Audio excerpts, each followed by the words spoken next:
We are live. Welcome to the RawDawgers Sportscast Live. I'm Sean Watson. I'm Ryan Kessler. And our lovely assistant here is also known as my wife, the Raw Dog Her. Hyphen her. She is going to help us out because here a couple weeks back we decided to do our now annual RawDawgers 100 grid square, $10 a square. She is going to draw them randomly. Carly, this is my wife, Carly. She's a school teacher. Believe it or not, folks, she's a school teacher. She's like, what was it, Jimmy Fallon on that another great baseball movie we were just talking about. Fever Pitch, yeah. Yes, I mold young minds. So, not quite as belligerent as we are during the daylight hours. But she's going to go ahead and draw our numbers for us at random like we promised everybody. So I think we're going to start off with, well, you tell me, Carly. You pick one, AFC or NFC? AFC, and that makes sense too because A becomes before N. And I learned the alphabet just like I did from a teacher like you one time. I learned the letter people. It was fantastic. So we're going to start off with the AFC. In case anybody doesn't know how this works, I am going to go over the rules of this. So on this is not Vietnam. There are rules. There are rules. So how it works is now that we have filled up our entire board with $10 squares, what's going to happen is we're going to draw numbers from 0 to 9 on both sides for the AFC and the NFC. At the end of the first quarter, if the number is San Francisco 3, and on the AFC side it's Chiefs 7, where the 0 or the 3 and the 7 come together. If your name is on that square at the end of the first quarter, you win $200. You get to pass go. Yes. At the end of the second quarter, potentially you could win all 4 quarters with the same numbers. Mm-hmm. So at the end of the second quarter, if it is San Francisco 13, Chiefs 17, and I'm just throwing these numbers out there at random. At the end of the second quarter or at halftime, you win another $200. And so on and so forth. Obviously, we'd like to see different people win at the end of each quarter. We appreciate all the followers. We appreciate it if you shared it. Any of the proceeds is going to help us. The small amount is going to help us keep the podcast running. We have to pay for certain streamable entities because we are not programmers. We are merely vocalists of 2 or 3 people every Friday night. Good Lord. Good. Oh my God. These guys. Did this happen last week too? I think it might have. These guys come in here. It's like yeah, the sons of gambling came in. And they're like, yeah, we won our money. Anyway, so without further ado, I'm going to have Carly go ahead and draw these numbers at random, starting with the AFC side first. And they are actually old number magnets that our kids used to use. And what's that again? Go ahead. I'm just going to cover it. So, I mean, not that she gives a shit what number. No, Carly does have 1 square on there. Oh. So we should go ahead and throw that out there too. But she has 1 square on there. But trust me, she's not cheating. She's a school teacher. She's not going to cheat. No, in daylight, just on her taxes during the daylight. So without further ado, also, what did you want to tell me? One of the 6 is different color than the 9, correct? The 6 is green and the 9 is yellow. Okay, just so we're clear. So green and yellow. go ahead and draw them and hold them up to the camera so everybody can see them. And I am going to start filling out the board. Starting with the top square on the AFC side. 2. Ooh. 2. 2. Yeah, I don't even Now just set those out where here. my squares are.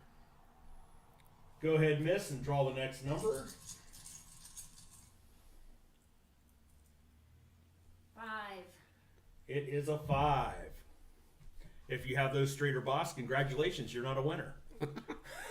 Go ahead, ma'am, draw the next number. This is not the Ohio Lottery odds or you would have a lot more fun. 9. 9. Next number, please.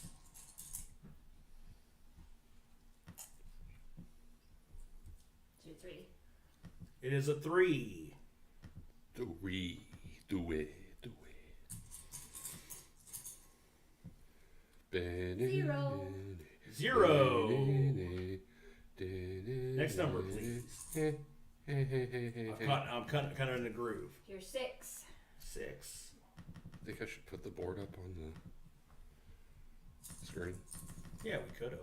Well, it's not. I don't think I have a shot at the completed board. 8. 8. We'll put up a picture. Just take a picture of it after we're done. Yep. Send it to me. I'll put it up. 4. 4. I'm the Jamie of this podcast. 1.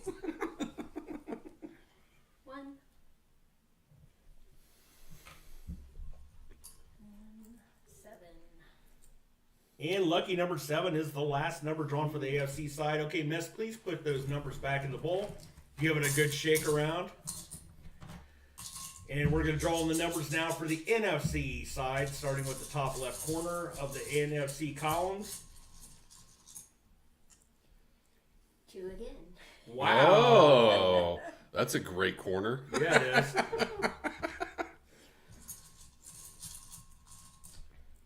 7. All right. Ooh. Who's got 7 and 7? Ooh, Mr. Ronnie Phillips has 7 and 7. Pretty good numbers. 0. 0. Well, how they do 2-point plays now, 8. Yeah. Yeah. that does make things 8. go back in the day. You had to pray to the gods for a missed extra point. Right. So now with the pushback of the kick, which has been for a few years now, and the fact that the 2-point conversions, like you brought up, it puts a lot more numbers in play. Yeah. So go ahead. 6. Thank you, NFL Commission. Mm-hmm. There's 3. 3.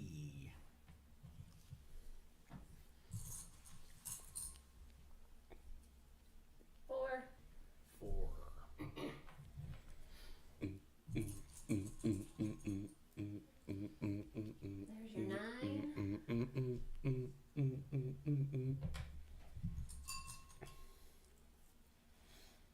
5. Ooh, and I think the last number is 1. You are right. That is One. correct. All right, you are relieved, unless you would like to stick around and talk to us about any of the Super Bowl bets. Just, I'm going to follow you on this. Hold on for a second. We are going to get into quite a few of the Super Bowl prop bets tonight for our Super Bowl Megapod, brought to you by RawDawgers Sportscast. But there are some exotic, one of the most fun games that there are, regardless if you're a bettor or not. I mean, I saw we should maybe do this one of these years. I actually thought about doing this, is doing like a Super Bowl bingo card where we could have random props on there. I've also seen those done. Those are fun. So, and then the first person to hit bingo actually wins money. That would be fun. It is fun. There's also Super Bowl drinking games, which if you don't win money, you start playing those. You still win. Because you win either way. But you lose if you win, and you win if you lose. we're going to cover some of these exotic prop bets, of course, for the Super Bowl. You're not going to find these on any books. I highly recommend you get on some offshore books where they can launder your money. As they should. And they will try to pay you in Bitcoin. Don't do that. Okay? There's actually a prop out there that I found today that it is whether Bitcoin will go down or up during the Super Bowl broadcast. This is how deep these prop bets are getting. But Reba McEntire is going to be singing the national anthem. I'm sure you're a huge fan, are you not, Oh, yes. Miss Teacher? Yes. She's a white woman. Yeah. So. Wow. Rip Darius Rucker. But, okay, now we got that out of the way. There is a prop bet out there for Reba McEntire's hat. Okay, I believe I'd have to bring them up. I will bring them up on Bovada when we go start doing some of these exotic prop bets. But blue is one. White is one. No hat is one. I believe brown is one. Black is another. What's your feelings on that? Just give us a random one, because I'm going to take your word for it and go ahead and bet that prop bet. I say no hat. No hat. No hat. No hat for Reba. If you don't listen to anything else from this podcast, pound the no hat prop bet. You heard it here, folks. Thank you so much, Carly. I appreciate you It'd be helping really us out awesome. with this. What's that? If the hat was like the Scary Movie 3 hat, where it just kept getting bigger and bigger. Or if it was like Turd Ferguson's hat. Yeah. Bigger than a normal hat. It's funny. Okay. Okay, now on to our regularly scheduled program. I'm going to let our ring girl out, if I can. And we will take a picture of the board. We will contact people with their numbers. Thank you, Actually, Carly. thank you so much. Could you take that out under and put that in the same place? I appreciate that. Did you take it? Oh, here. You want to take a picture of that real quick? I can put it up. Oh, yeah. We can put it up while we're doing the pod. That's fine. Yeah. Yeah, I can do that. Actually, we'll just go ahead and do that now. I might even just put it in the corner for the pod or something like that. You know what I mean? So people Sure. want to see it. Or a corner. Perfect. At any time, if anybody wants to look at their numbers, we will try to put this up. Okay. This is a very sophisticated podcast right here. Absolutely it is. Thank you. Oh, you will probably have to change the orientation of that. My bad. Definitely what I want to do mid-podcast. But, Absolutely. Thank you, Carlita. I appreciate that. we appreciate Remember, that. pound the non-hat for the national anthem. You heard it here first.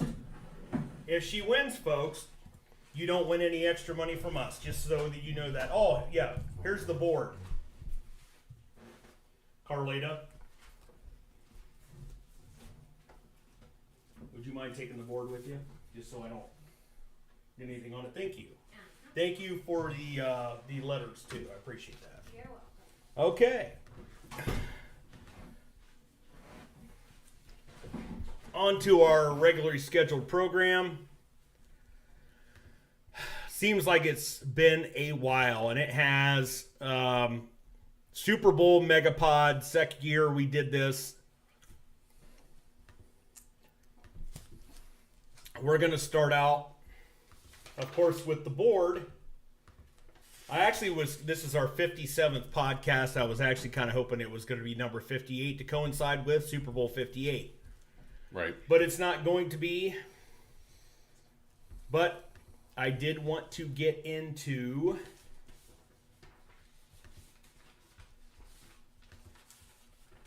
A lot of different papers. a lot of ruffling different around. papers rushing around. Last night, the annual NFL award ceremony where they give awards to different players throughout the league: Offensive Player of the Year, Defensive Player of the Year, Comeback Player of the Year, and the big prize, which is generally the MVP. Mm-hmm. Of course, that's always a big bet with people for season-long type situations. That is correct. I highly recommend you get over on our TikTok as well, because I created one last night, and we'll get into that. But I must say, I feel like the Browns kind of had a sweep at this. And I don't know how you feel, Ryan, but starting off with Coach Kevin Stefanski winning his second now Coach of the Year. The other person I think that I considered at the end of the year might have been DeMeco Ryans from Houston. Mm-hmm. Would have been my only pick. What say you about that? I thought there was a good. There was an argument to be made for maybe Dan Campbell, but I think it was Stefanski and. That's a good point. I didn't bring that up. Stefanski and Ryans were really the ones, and It was a hell of a job what D'Amico did down there, but I just, you can't, 4 different quarterbacks, Nick Chubb being out after 6, not even 6 quarters for the whole season, and what they did. I mean, I don't understand it. If you're a Browns fan, how you can't be happy about this year. Ending sucked, but it was still a hell of a ride. And the fact that, speaking of the 4 different quarterbacks, I mean, for the most part, we thought the season was probably going to be over, once Watson went out early on in the season. Yeah, I thought you might fucking sneak in at the end. Right. Because you're going to... I didn't. I mean, quite honestly... I mean, you were 7-3 at that point, so you could win 2 or 3 games. Going back, I know that we drafted rookie Dorian Thompson-Robinson. This was before, or should I say, when I saw his performance or lack thereof against the Ravens, again, that first week at home, I'm like, we're done. We're done. We got no shot. And it's not like I didn't expect us to go really far with him being a rookie. But boy, oh boy. I mean, I thought and here's the thing, is we saw how good really this defense was week 1 at home against Cincinnati. But then, after Thompson Robinson went out, they go ahead, they get P.J. Walker. We saw how that was working out. Beat San Francisco. We did beat San Francisco. What did he end up going, 1-2 as a starter? 2-1. 2-1. Lost to Seattle. Well, as a starter, I mean, the ending game, he basically played full game. All right. Fair enough. So 2-2. But then, once again, Dorian Thompson-Robinson came back. We ended up beating Pittsburgh at home after that horrible Monday night fiasco that happened on the second week of the season. Mm-hmm. And which Watson was bad in that game. And I will say, and I absolutely admit, Watson was bad. You had the stress. That was the one game I think you could say he was bad. He was bad in that game. He was bad. Made some good plays, but all in all, it was bad. Yep, it was bad. So then you had P.J. Walker, you had Dorian Thompson-Robinson. Then all of a sudden, we find out that Mr. Joe Flacco sitting around on his couch. And I'm thinking, okay, well, the guy was on the Jets last year. He went ahead and he went ahead and left the Jets. Come to find out later on that he did not want to become or stay with the Jets, probably because they went ahead and signed Aaron Rodgers, and he was probably like, "Fuck you." Well, they won. They had a number 2 overall pick there that they had, oh, that's true. That's true. I get what they were doing, right? And yeah, I mean, even when Joe came in, I was like, with this offense, he's going to be a better manager of the game than what we've had. Mm-hmm. And the deep ball was going to be there with him. But the way he played, I don't think anybody could see that. No. And, I mean, I was absolutely skeptical because when people talk about quarterbacks, aging quarterbacks, and you talk about the Tom Brady factor, Tom Brady's a one-off. Yeah. Whether I like Tom Brady, that's a whole other story. I can't put and he was starting continuously. Yes. Joe Flacco hasn't been relevant in the league since 2017. Yeah. 18 when he got benched for Lamar. Yeah. And he did. So he did. Of course, they signed that huge contract with him. I mean, the good thing about it is Joe made his money. Yeah. We signed him for, what was it, $4 million, which was all incentive based except for, just the upfront money. And we kind of knew, especially after seeing a game or two, I'm like, and just what he was saying at the podium. Mm-hmm. This guy was in it because he wants to win. He wants to be a starter in the league. He wants to win. He also had to know that we had the Jets on the schedule, give them a big middle finger. Which he did. And also in the same division as his other team, the Baltimore Ravens, which obviously you probably want to also give them a big middle finger. But that would have been, if we could have went on the road and played them. I mean, without a real good running game, it kind of was obvious that offense is just too one-dimensional, and the defense just didn't show up in Houston. Right. So, but then also, I think we are all kind of holding our breath, and I think Painter brought it up on that pod, and I don't think we wanted to hear it, but he was waiting for that ball to drop, and we saw it a couple times. We saw it with the Chicago Bears. But they were playing well. We did, but we gave them some short fields. Chicago was playing well coming into that game. Yes, they were. And their defense in the last half of the year was like top 3. Yeah. So, but yeah, no. And like I said, the way we lost that game was the defense didn't show up. Mm-hmm. What happened? Fucking playing from behind. That's maybe in the fourth if you're down by 10 or something, but it was a shit show. Don't want to rehash that, but just getting back out, Stefanski, 4 different quarterbacks. I don't think anybody really believed that the Houston Texans were going to win their division. I mean, there's a lot of people out there that thought that, that's another rebuilding year. They got a huge young team. I'd like to see what we said about them. I think I said probably 5 or 6 wins, maybe. Yeah, but still, I think all of us at least had them finishing last in that division. 3rd or 4th, not winning. Yeah, not winning the division. Yeah, I thought maybe Tennessee would be in last, and then them. Yeah, but not me. I mean, I guarantee you we could go back and revisit it. And even if Stroud was, I thought he'd light it up, but they were just not going to win games. Correct. 'Cause I didn't think the defense is going to be very good. And that we saw that where they were able to outscore some teams. The game against the Bucks in Baker, where they ended up. He set a rookie record, I think, for throwing yards. Right. Yeah, it was like 500 or something. Did he had 5? I think he had like 500 in that game or something close to that. Yeah. So we weren't exactly worried about Houston, and rightfully so. Of course, we played them without Stroud. That's a big thing about it. The week of Christmas. Big thing for it, too. It was almost kind of sucked because they got our best shot and we didn't get theirs. Right. So they knew what we were going to bring to the table, and we...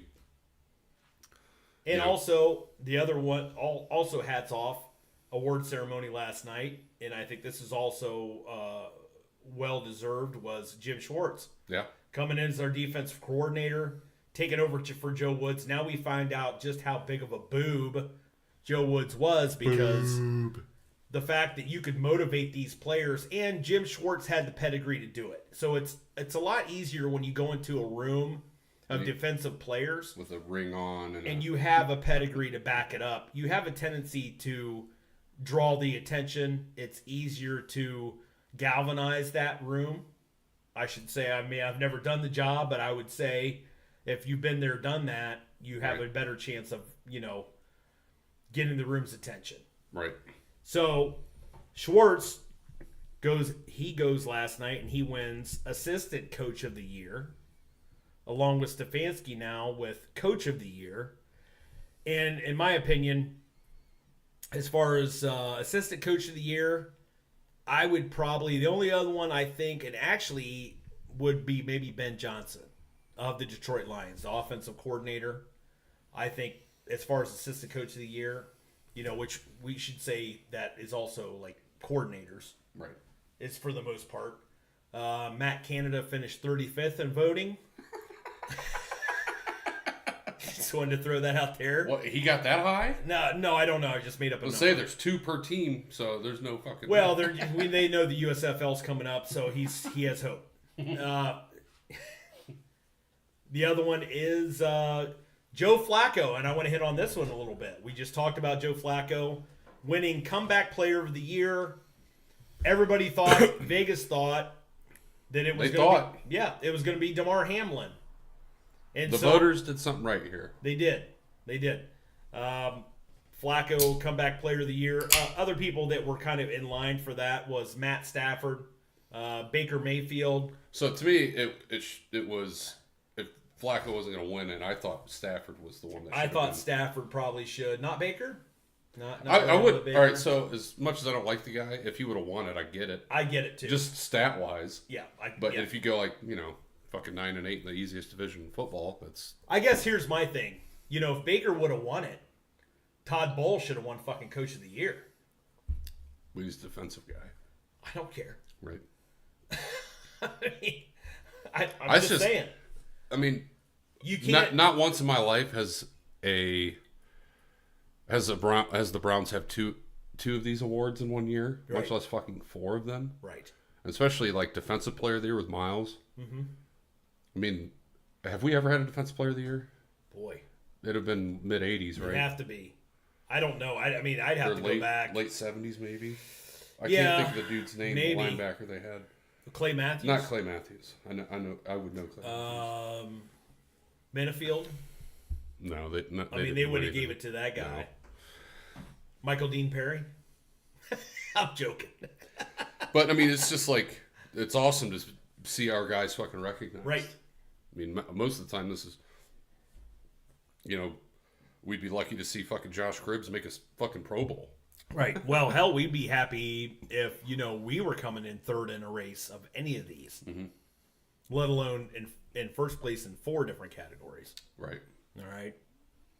The biggest one I want to get into, another reason I urge people to get over on TikTok, look at the TikTok that we created last night, was come to find out during the award ceremony that Myles Garrett, immediately after winning Defensive Player of the Year, TJ Watt immediately goes to Twitter, or better known as X nowadays, with a cryptic BS tweet.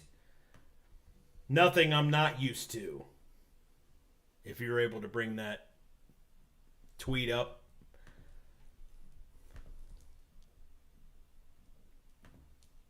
Or that one. Oh. No, that's fine. I love the Peter Griffin with the, nothing I'm not used to. That's the only thing you said. That's okay. That's fine. No congratulations to Myles. Nope. Myles Garrett follows TJ Watt on Twitter. No congratulations to him. Nothing but a cryptic bullshit tweet. I hope the guy chokes on an old El Paso taco. Yeah. I said that last night to Ryan. Let's sweep those fucking assholes next year. Yeah. We've had the better team. Maybe not last year, the 7 to 10 year, but we've had the fucking better team the last 4 years. You can't tell me wrong. Right. Tell me different. Let's fucking go sweep those pieces of shit. On the flip side of it, the guy that came in third, Micah Parsons, had a different take on it. And actually, we're going to put up some stats here, a little table that we made. First, let's put up Let's put up the one that everybody seems to be passing around, especially the Steelers fans. That compares Micah Parsons with T.J. Watt with Myles Garrett, and it's strictly on stats, and it has to do with sacks, and it has to do with deflections, and it has to do with quarterback hits. It has to do with a touchdown, which he got that in the game. Even though Myles basically got a touchdown in that Indy game. Yeah, even though he didn't recover the ball, he didn't get credited with a touchdown. So, as you can see here, 42 tackles, T.J. Watt 68, Micah Parsons 64. He's down in solo. 14 sacks for Myles, 19 for TJ, 14 for Parsons. Yeah. And when you look at these, also remember that TJ Watt played about 200 more snaps. Thank you. Thank you. It's when you're getting teams off the field after 3 downs all the time, it's hard to rack up all those stats. Absolutely. When you're on a better defense and you're the best player on that defense, when Darrelle Revis won Defensive Player of the Year, can you tell me how many interceptions he had? I don't know that. 2. Wow. You know who led the league that year? Well, who? Cromartie had 9. Wow. Why didn't he get the Defensive Player of the Year? Exactly. And I mean, he should have got it just because he had all those mouths to feed. Yeah, I think there was like 6 births. Yeah. During the season for him. For different baby mamas. Agreed. So, and I get it. If you want to this is your argument, is the stats. And it can be a valid thing, but when you talk to offensive coordinators around the league, and you talk to, who is the hardest to game plan against? Myles was going from one side to the other against Tennessee, and there's 2 tight ends going to him. And those 2 tight ends and that tackle and a running back was going over to chip him. And he had, 2.5 sacks in that game? Yes. So let's see people be that afraid of TJ Watt. I bet at least 6 of his sacks were him being untouched. Because he plays the outside linebacker position on a 5-man front. And you can do stunts and shit like that to break guys open.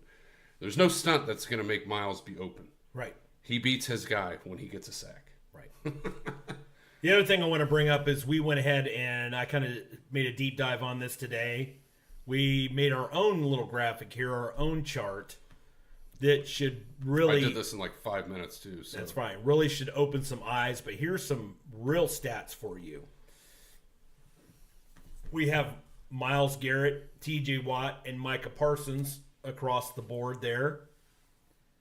Myles Garrett in pass rush win rate was 30%. T.J. Watt, with all his extra snaps, 25%. I can hear the Steelers fans now. It's because he was tired. He had to be out there longer. Well, fucking do better. All right. Micah Parsons, though, 35%. Mm-hmm. If anybody had the argument, it's Micah. Micah Parsons, and although But their defense wasn't anywhere close to what Cleveland did this year. So I think that's a big thing in the voters' eye, right. Which it should be. It should be, right. Double team percentage. This is one that really, really stands out. So Myles Garrett, double team 29% of the snaps. T.J. Watt, 14. Less than half of one Myles Garrett. Because and also 200 more tries at getting sacks. And, okay, I will throw this out there where our base is more of a 4-3. Theirs is a 3-4. Mm-hmm. Okay, so therefore you may not have that extra guy as much lined up. Well, I mean, you're trying to get a chip block from your running back more often. Which is still considered a double team, I think. Correct. It should be. I don't know if those stats line up that way. But at the same point, when they're in nickel packages, they're in 4-man front. Mm-hmm. So that's a base 3-4. Right. But good point. I also say, when they're in 3-4 and rundowns, he will go into coverage, hence why he has interceptions. Mm-hmm. So, he plays a different position, and that should always go into this. And, Myles should have had more sacks, but God, I think we were, third or second in the league in sacks? Right. The other thing, and I didn't get a chance to really bring this up as much too, was just like you brought up the thing with Darrelle Revis and Cromartie, okay, that year, was how much did Zadarius Smith benefit? Obo benefit from that double team?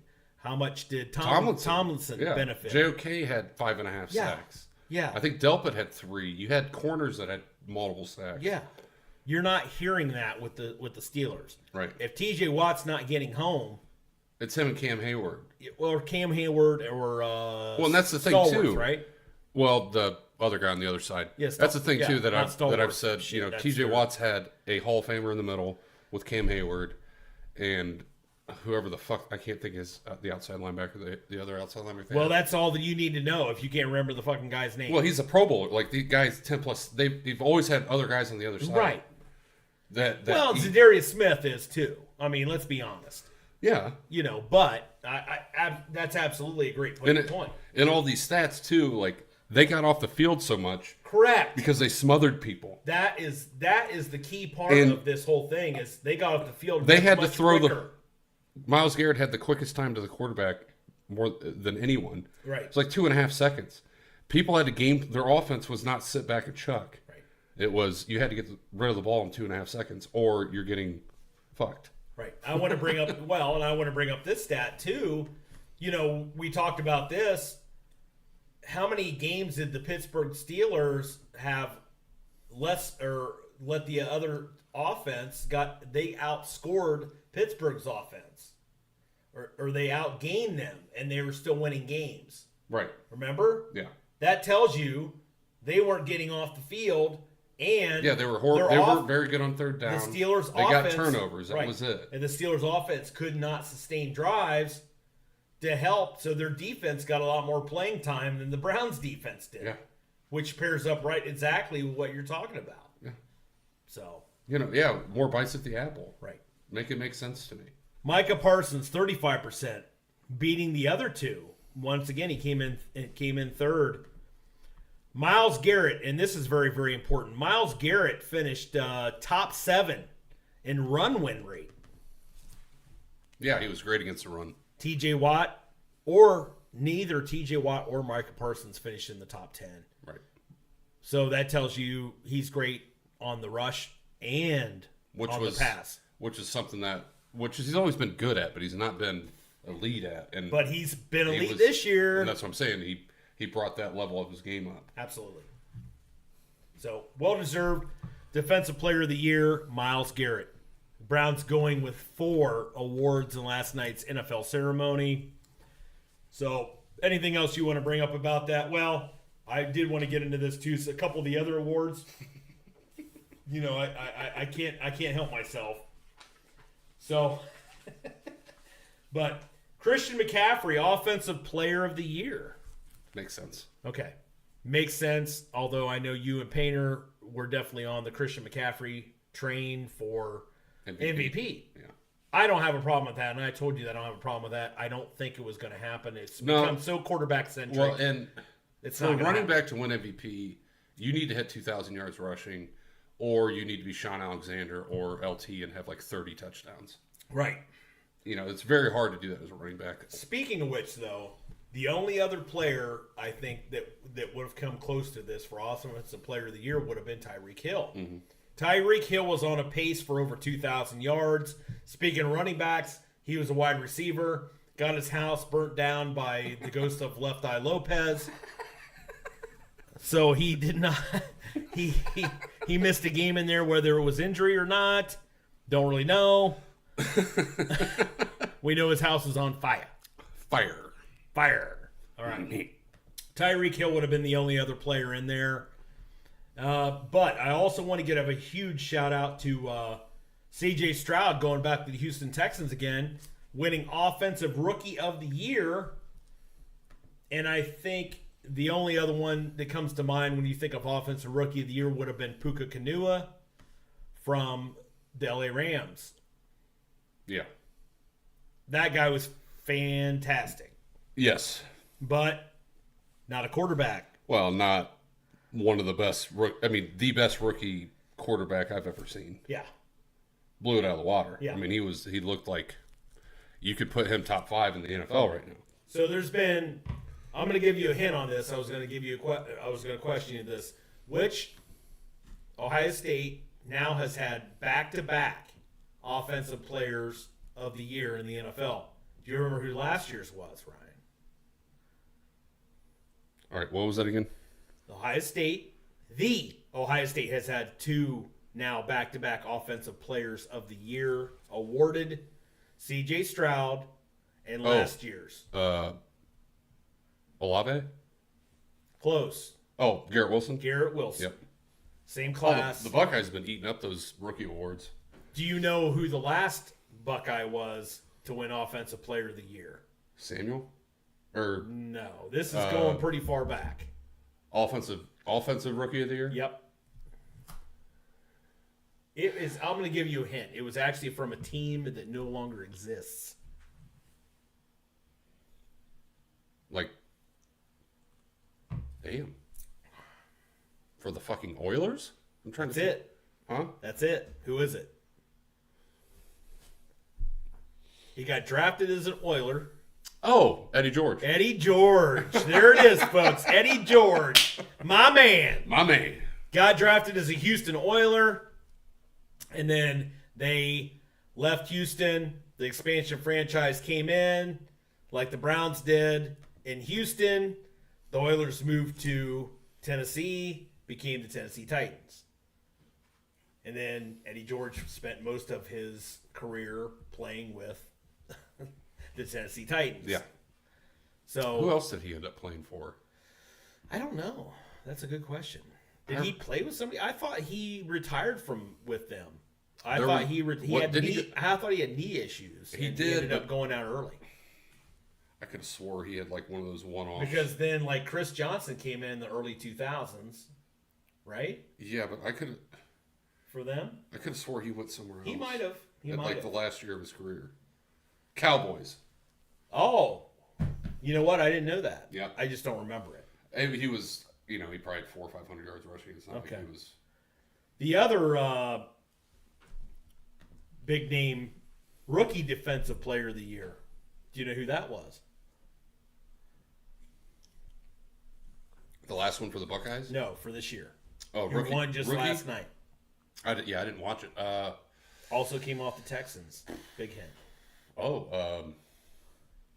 The pass rusher that they have? That's it. Will Anderson from Alabama. Yeah, he had, 13 Now think about that. And we're going to get into the draft more and more as, the season is going to be over for us. But, they made that trade and they went back-to-back picks. Carolina doing the shit that they did with Bryce Young. Retired. Then they go 2-3 with that trade with the Arizona Cardinals.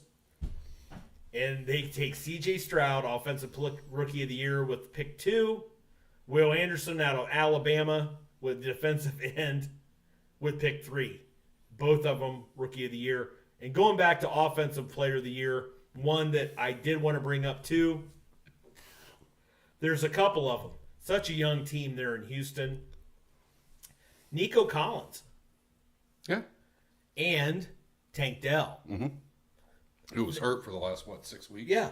Think about how young that core of playmakers is. Well, and CJ looks like the type of guy that's going to just be, he's going to make guys look a lot better. Correct. But Nico, I think, big receiver. Yeah. I'm not sure about Tank Dell yet. I'm not sure if he's really going to be a guy or if he's just like CJ's next guy. He's a 2. Like he's right.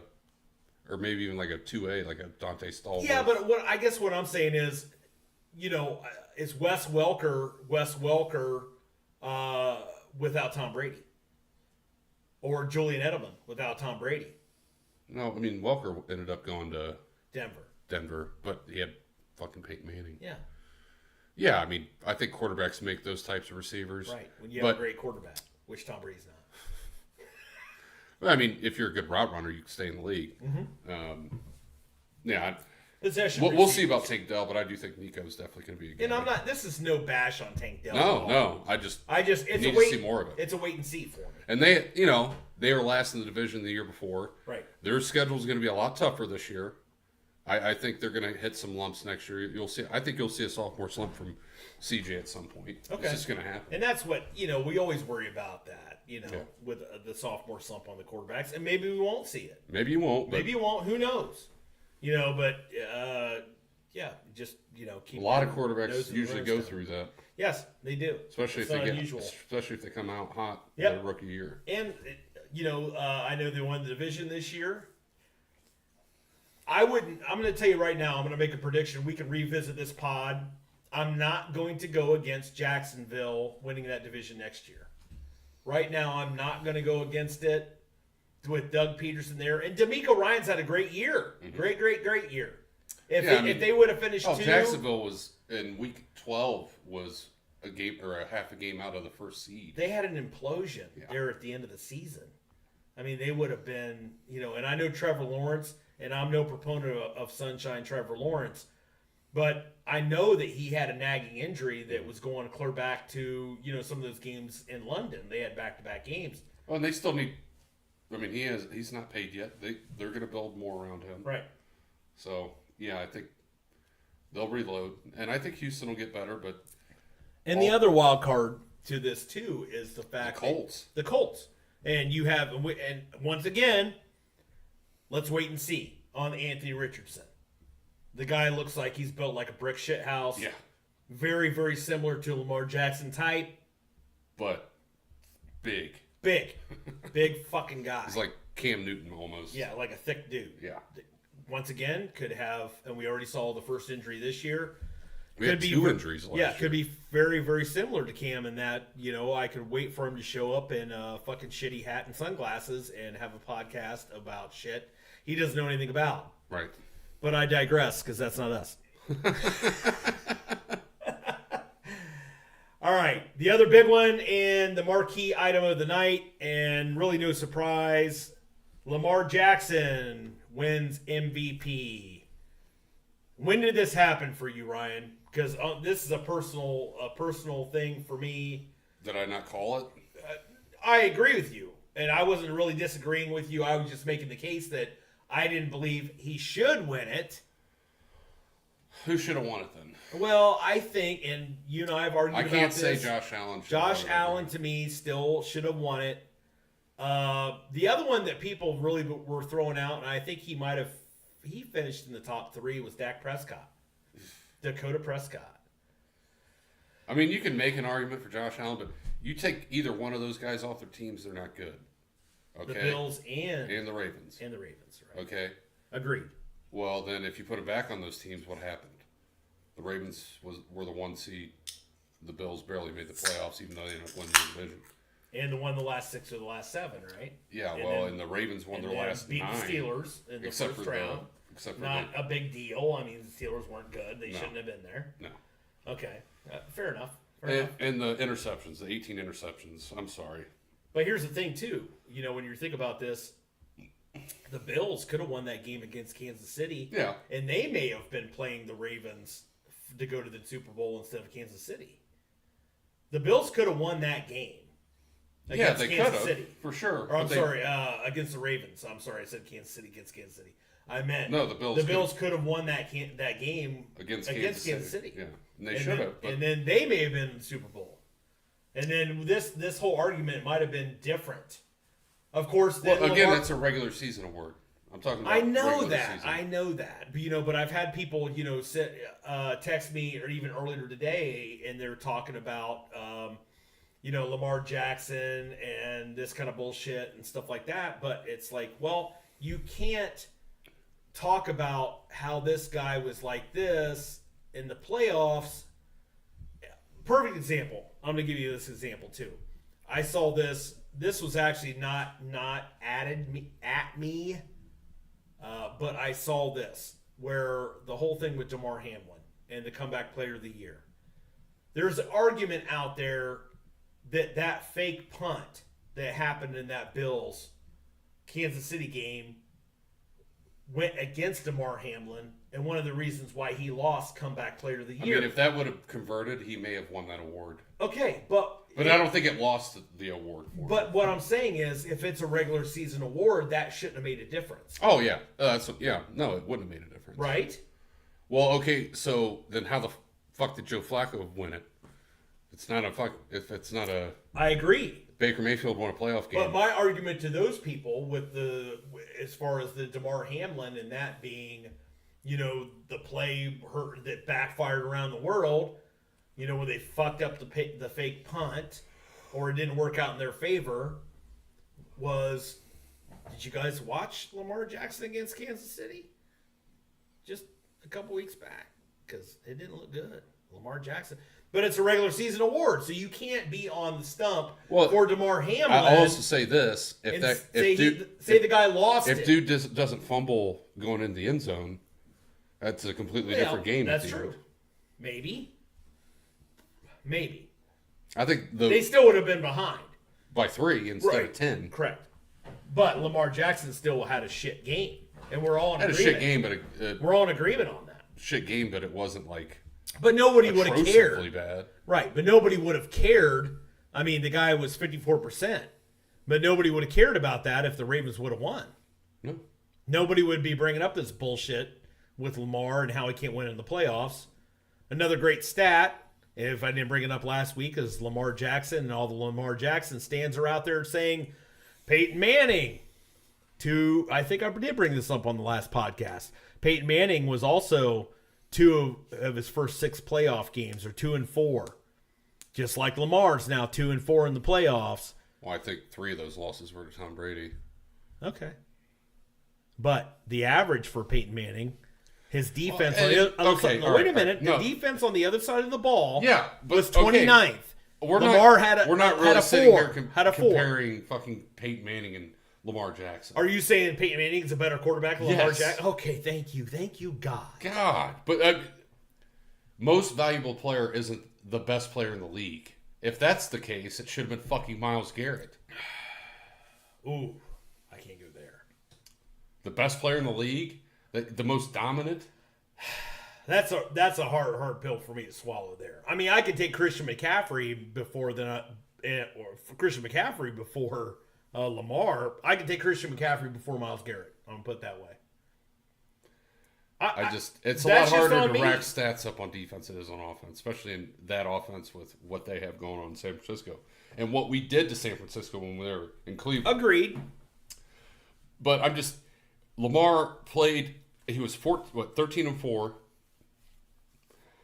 The only losses they had were very close losses.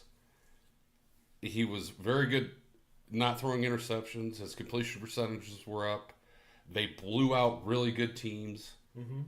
So they were sitting a lot of the time in the fourth quarter, just like we did in a few of our games. Okay. Like, there was nobody to me that was close enough. Maybe Josh Allen, if you're looking straight at stats, but I just look at those interceptions. Right. Like, that's too much of a. And now, back in the day, you could say, yeah, Brett Favre won MVP, but it was a different league. It was different rules on defense that you could put hands on guys and all that stuff. Yeah. If you're throwing interceptions like that, you're costing your team games more than you're winning games. Okay. All right. Fair enough. Fair enough. I mean, hell, Aaron Rodgers went out 3 plays in the fucking game week 1, and they lost that game because he threw a pass to the same corner on the other team That's 3 true. times. 3 times. True. True. Very, very true. But down the stretch, Buffalo goes 6-7. Okay, well, wins the division. Well, Baltimore didn't need to do that down the stretch. They already won. Right. Lost to us. They did. One time. But I wouldn't put that Split. loss on us, on him. Right. I mean, hell, they still put up 30 points. Yeah, they did. They did. Our quarterback just fucking played better. Yeah. And when it mattered. Yeah. Kind of like Josh Allen did when it fucking mattered. Down the stretch. In a single game. Okay. All right. Down the stretch. Hell, he was sitting in the last week of the season. Right. What was Josh Allen doing? Getting back to almost blowing it to fucking Miami? Yeah. Getting back to my original question, which was, when did the tide turn in favor of Lamar? For the MVP? Yeah. It was that night we watched them play San Francisco. Yep, absolutely. Because I didn't think it was going to happen. When that happened, I was like, they're not going to not vote for him. Right. Agreed. Unless they fucking shit tank those last 2 games. Okay, but here's my thing about that game. And you came over later on, you're like, okay, what happened? I said, Lamar just got tripped by the fucking ref in the end zone. That San was a great Francisco game. San Francisco though. I threw 5 picks, 1 or 4 of them by Brock Purdy, who is now in the Super Bowl. Yeah. So, if anything, Roquan Smith, Patrick Queen, Humphreys, those are the fucking MVPs, but you can't give it to an entire team.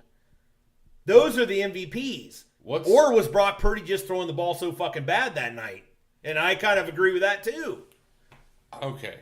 Could any what did Lamar do in that game? Time out. Answer this question. Could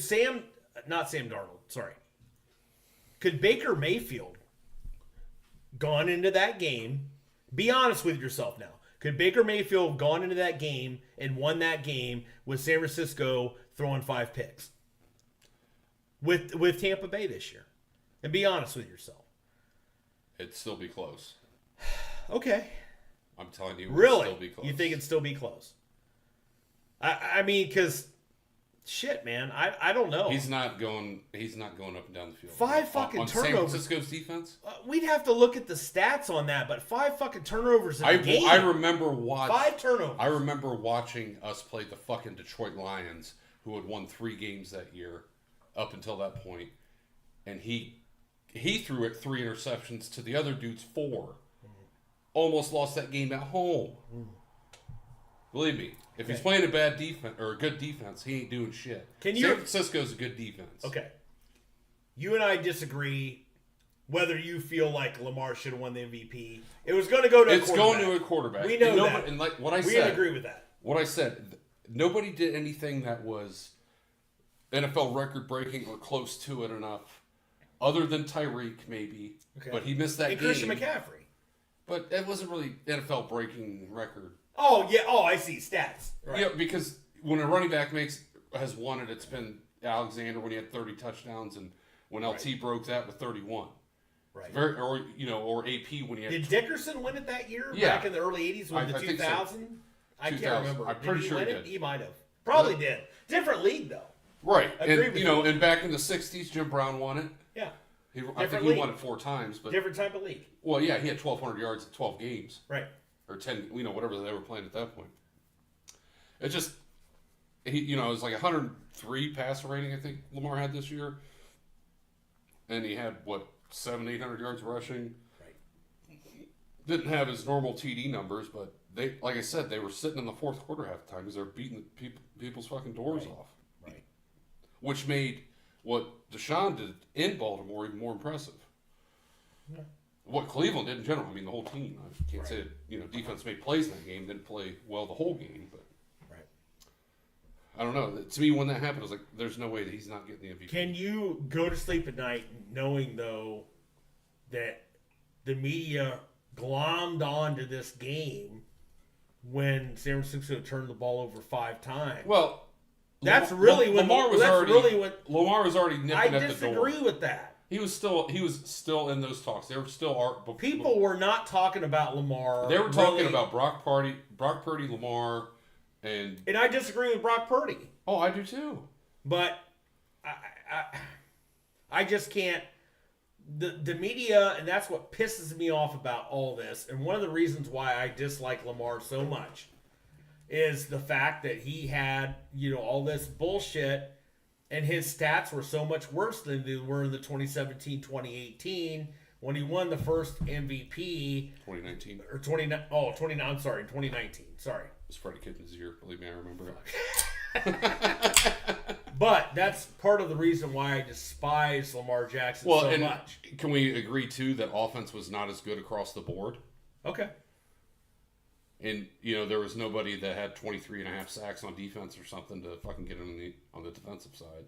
Okay. Pat Mahomes did play well enough in the regular season to win the MVP, which, you really want to come down to it. He should probably win it every fucking year. Right. And the NFL's not going to do that. We're in agreement with that. Just like LeBron should have won it for 7 or 8 years in a row. 10. And he didn't. 10. Yeah, right. 10 fucking years. Yeah. From like 06 to 2018.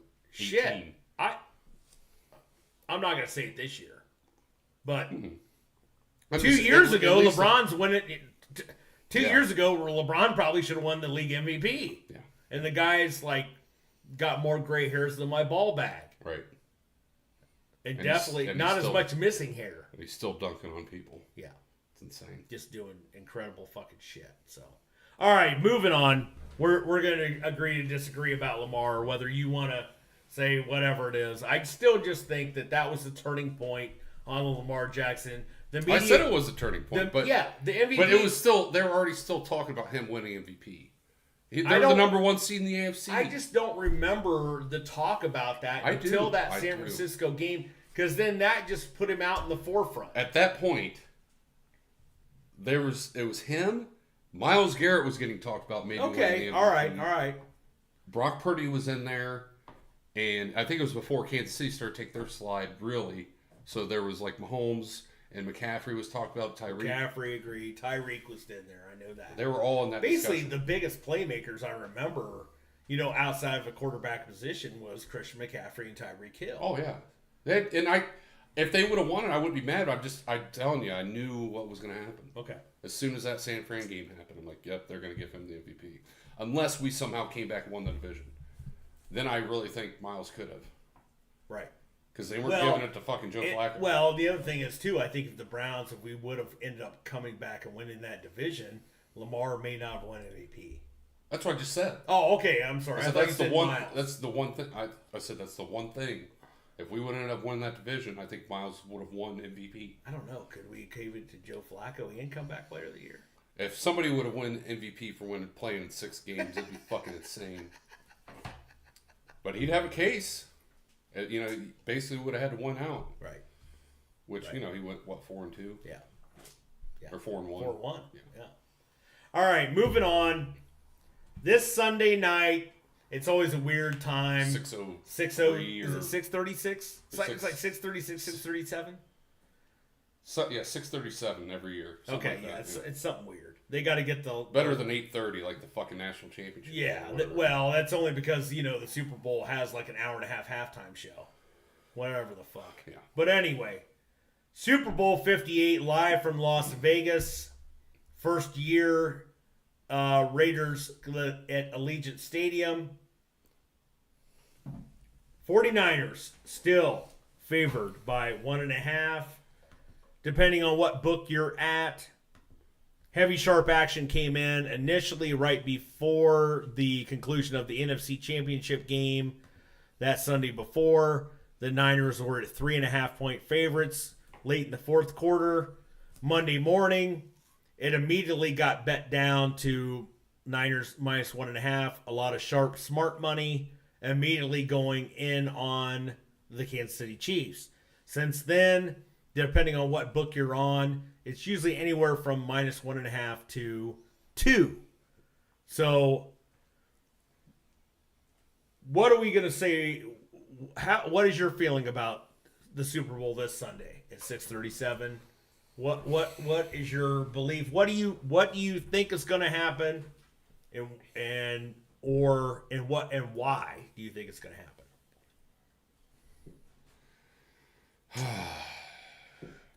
Man, it's got to. I mean, it's kind of like last year. Okay. We went in and looked at skill groups and everything, and we did. Philadelphia was the better team. They were, and Philadelphia probably should have won. Super Bowl. They probably should have won that game. They probably should have won. Well, that one fumble return for a touch. I mean, Yeah. there was stupid things that happened. Yeah, Philadelphia played well. Kansas City obviously played well. In the end, it came down to that Juju Smith-Schuster. I think it's going to be I think it's going to be a higher scoring game. Really? Not higher than last year, but I mean, like, in general, I think both teams are going to be in the high 20s or low 30s. Really? And honestly, I know it's my gut is telling me this now. It's changed. Okay. I think San Fran pulls it off. Okay.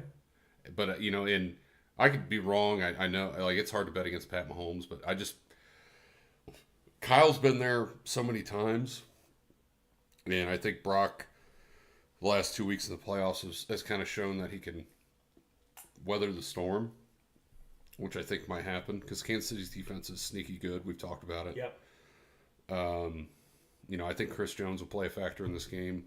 Should. But I think McCaffrey's going to have a really good game. I think Purdy has a really good game. I think they're going to have a good scheme to go against that. I do think Kansas City's defense makes a couple of plays. There's going to be a lull. Like, I think this is going to be one of those really good Super Bowls to watch. I think San Fran ends up pulling it out 34-31. Okay. My guess, and I'm still going to stay on Kansas City's side here, and I'm with you. I could definitely still be on the wrong side of it.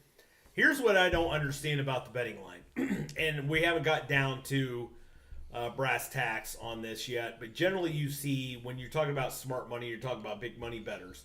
You usually see them on right when the line initially comes out, which we saw the movement go to Kansas City's way, and now that the line has stuck generally at 1.5 for the duration of the last couple weeks. What does that mean? Does that mean that now smart money bettors are on Kansas City and it's keeping the line where it is and no money's going on San Francisco? Or does it mean that the smart money bettors haven't bet it back on the San Francisco side? And I don't know that. We won't really know until, as we get closer to Sunday night. I would suspect, I don't know if we're going to see it, I would suspect at least a 0.5 point line movement in San Francisco's way. I could see it. They're just too healthy right now. It's not going to get, the line is not going to get up to the 3.5 again. I don't see that, okay? 2.5 maybe. Yeah, I don't even know if it's going to be a whole point. But I will say this. I don't understand initially, and I'm going to double down on this. I don't understand. You still have the defending Super Bowl champions. You have Andy Reid, and nothing against Kyle Shanahan, although I'm not a big fan of his. Something against Kyle Shanahan. Okay, nothing against Kyle Shanahan. Quarterback, Patrick Mahomes you're taking Patrick Mahomes over Brock Purdy, right? Yeah, every time. Are you taking Andy Reid over Kyle Shanahan? I do with Pat. I think they're two different style of offenses. I think Andy Reid is probably top 2 or 3 offensive minds of all time. I think Kyle's probably a top 5. Okay. But Kyle has more to work with. Okay, fair enough. So I think that kind of evens out. All right. And then the defensive side of the ball. San Fran has more talent. Okay. Spags has been there and done it. So I think it's almost like it's such a fucking wash on both sides. It is kind of a wash. But I think when you look at overall talent, when you look at you know, the weakness of Kansas City is their pass game only because they don't have that game breaker other than Travis Kelce. And what San Fran does have are multiple linebackers and safeties that can match up with them. So I don't think they're going to play a lot of zone. The prominence of Rashee Rice, and we've talked about this a little bit.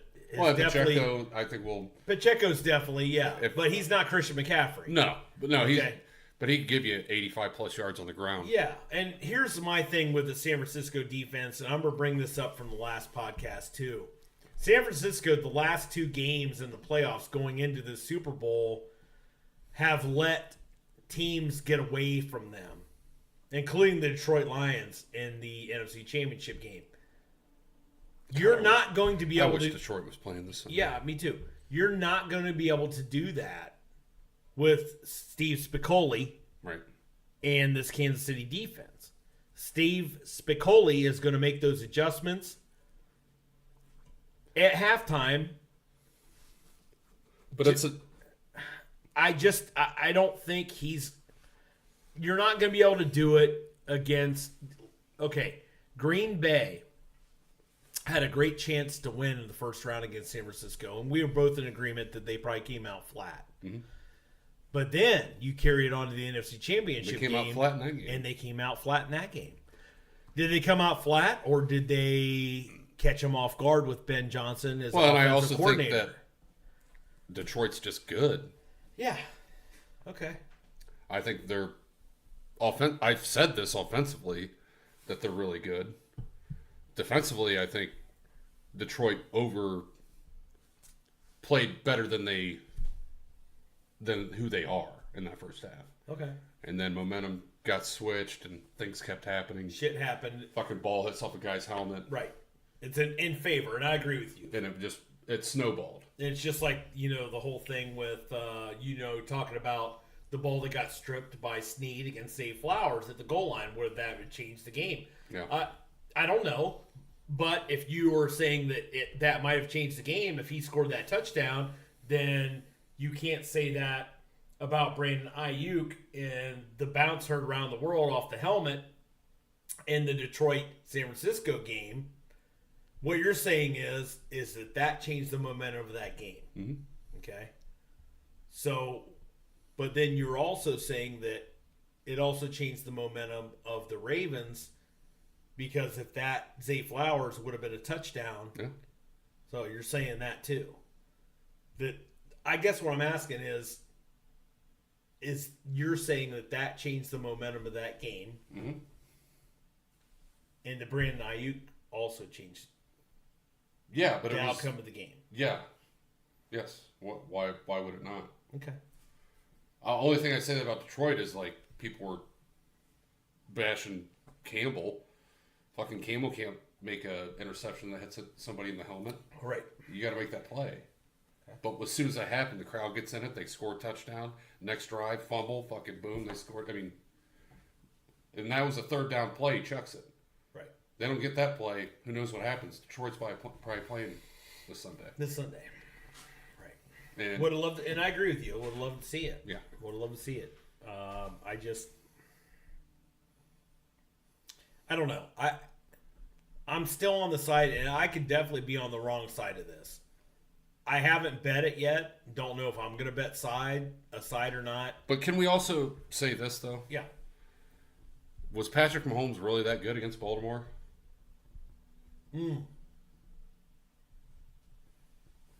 Absolutely, he was. There was a time in the first half where he was 10 for 10, 11, 11, 12 for 12. After that, okay, there was a stretch where Baltimore didn't have a first down for over 2 quarters. Right. And they were down by a score. Right. So how good really was he? Right. Kansas City defense or the lack of NFL MVP Lamar Jackson? It was a defensive game. But I'm just saying, both of those, I think Patty's stats were a little bit better than his game actually Who's better on defense, Baltimore or San Francisco? Baltimore. Okay. It's the AFC North, man. Okay. That's just what we do. All right. And if you agree with that, then Patty Mahomes shouldn't have any problems, right? He's going to get it done on Sunday. I still think it's a really good defense. Yeah. I think matchups matter. Just Okay. like when we played Houston, matchups matter. Yeah, they do. I mean, how we suffocated San Fran, but you fucking give up that many to Houston? You think Houston's that much better of an offense than San Francisco? I don't. Okay. All right. Fair enough. Fair enough. It's all about matchups. I just think they match up well. They're healthy. You got 2 weeks going into it. Well, both clubs are really healthy. I mean, you can kind of take the healthy thing and throw it out the But window. there's a lot more All-Pro, Pro Bowl players on that. On San Francisco. On San Francisco than there Agreed. is Kansas City. Agree. Even though they're, we both think Kansas City's underrated defensively for sure. I just offensively, I think Mahomes they're going to have to grind out, and he can and will grind out some fucking, 8 to 11 play drives. Yeah. But San Francisco could hit him in 5 for 75 and a touchdown quick. Right. So I think that throughout the game is going to be the difference. Here's my prediction for the game. I think we're going to see a reverse role here. I think if Kansas City wins the toss, I think they're going to defer. Yeah, Okay. they should. Because that's Make Brock go out there first Yeah. drive. okay. I think San Francisco is going to catch them off guard. They're going to go against their last 2 playoff games, which was against Green Bay, against Detroit. I think they're going to be the aggressor. Come out hot. They're going to come out hot, and people are going to write Kansas City off. Okay, and then it's going to be kind of like Detroit and San Francisco. I think San Fran has to come out hot. I if agree. They want to win, but I see what you're saying. Yeah, I think it's going to kind of be a reversal of the NFC Championship game, and then I think Spicoli's going to make adjustments in the second half. Mm-hmm. They're going to hold San Francisco. They're going to get to Brock Purdy. And Chris Jones may have that effect. And then Kansas City creeps back in the game. I think you get to kind of a stalemate in the second half. I have Kansas City winning 27-20. That's my prediction. Also, I want to bring this up too. The over-under is at 47.5, also has not moved. And so my number is right there, not to cheat a little bit. 47 is my number. Okay. I take the over. Okay. Rightfully so. I will tell you this. As a betting prop, if you're talking about the over-under, it doesn't get any more even than this. The over-under is as good as a coin flip. Yeah. Out of the 57 Super Bowls, the over-under is 28, 28, and 1. Wow. That's crazy. That is insane. 28, 28, and 1. My advice to you, do not bet on the total. Because if you bet on the fucking total, you might as well bet on the fucking coin flip, which we know is a 50-50. The other thing, out of the 21 Super Bowls that have been indoors, this is another great stat. The over-under is 10, 10, and 1. Last year hit the over. Yeah. Well, I'm just saying. Well, I think the 10, last 3 years hit the over. 10, and 1. But haven't the last 3 hit the over? I don't know. Because I it don't know was that. last year, and then wasn't the last indoor the Patriot New Orleans? Patriot Eagles. That wasn't New Orleans? Well, was that Arizona? No, last year was Arizona, right? At Arizona? Last year was at Arizona because that's the whole field fuck up thing that they're. Oh, yeah. But the one I'm saying, like the last indoor before that was. I don't know. I have to go. Oh, Yeah. no. SoFi, right? SoFi was in there, right? Because they got the Super Bowl. Yeah. Was that Bengals? Bengals Rams, right? Oh shit, yeah. Yeah. So I don't know if that hit the over. Probably didn't because it was 20-17, Yeah, I think so. 21-17. Yeah. I could be wrong. But I know the one before. you have that to was- agree with me, though. Oh, it's all even. The coin But at flip. 50-50, that's a good fucking odds. Right. I agree. Let me ask you this. Is there any world that you live in that one of these teams blows out the other one. We have like a late 80s, early 90s Super Bowl. And if that's the case, which team? Do you see Kansas City blowing out the Niners? Okay, so if San Francisco pulls something out of their ass and like plays the way they should up front, that could very well happen. If you get pressure on Mahomes, he doesn't have that Tyreek Hill option. You know what I mean? Right. Other than that, Brock Purdy would have to throw 5 interceptions for it to get that way for me. I mean, I hope it doesn't. It could. You know, I remember when Denver came in hot against Seattle in that Super Bowl, and they got their fucking asses handed to them.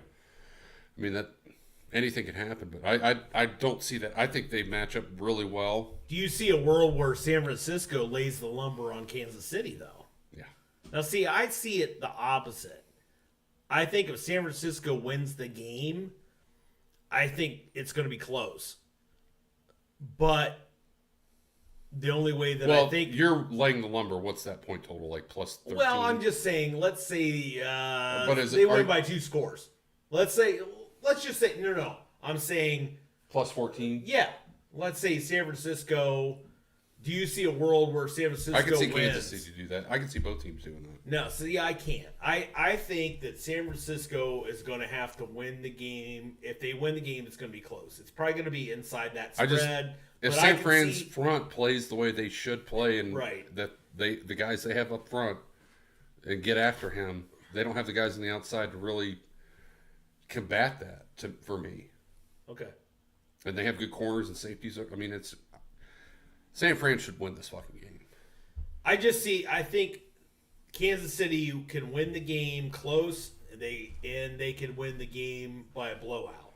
I could see that happening too if Brock Purdy plays like a piece of shit. Yeah, San Francisco, I only see them winning one way, and it's a field goal or less. That's how I see them winning. San Francisco's not blowing out Kansas City. I just don't see it. I don't see it. I can see it. So, which is also why I'm also, if I was a betting man, I'm going to bet the under. And I did. I'm going to take 27-20 Chiefs. And it could be 23-20 Chiefs. Yeah. It could go overtime. You know, who 2017. knows? Yeah, 2017. I can see that, but I feel like in these big games, I think the offense shines on both sides. It's on turf, or not turf. It's indoors. Right. You're not playing in the elements, so you're gonna see. I think you're gonna see a lot of offense. Yeah. You're gonna see plays on defense. Don't get me wrong, and there's gonna be a lull at some point, but probably second quarter. But after that, I think halftime adjustments. I think you'll see offense on both sides. All right, so my prediction is 27-20 Chiefs. Yours is 34-31 Niners, right? Niners. Okay. Fair enough. So, getting back on the Browns news front, though, we always kind of do a segment, you know, whether it's merited or not. So, it was just reported just yesterday that the HSG, or Haslam Sports Group, the Haslams who own the Cleveland Browns and also own a stake in the Milwaukee Bucks and Columbus Crew. Mark Waid. Who's Barry Badgernath? Yeah. They're trying to finalize a deal with the Cleveland suburb of Brook Park. Know it very, very well. I've known it for the last 25 years. Of 176 acres that's located less than 1,000 feet from Cleveland Hopkins Airport. For anybody that doesn't know this, so the red line that runs from down through there's 3 lines that converge at Tower City in downtown Cleveland. The red line, which is right there at West 150th, you can get off. There's parking. Don't get your fucking car towed. Okay. It wasn't a handicap zone. It was. Don't get your car towed there. But it's right at that area. If you're coming up out of Strongsville area, you kind of make a loop right there, and West One, you get on the main. What would that be? 90. No, before you get to 90, it's still on 71. You get off on West 150th, Brook Park. It's right next there. There's Snow Road, Cleveland Hopkins International Airport. Yeah, it's right by 42. Yeah, it's right there. So the Haslam's group decided to, they're trying to finalize a deal for 176 acres. Nobody really knows exactly what, well, we kind of know what's going on here. All right. It ain't going to be a new training facility because they have that locked up till 2036 in Berea.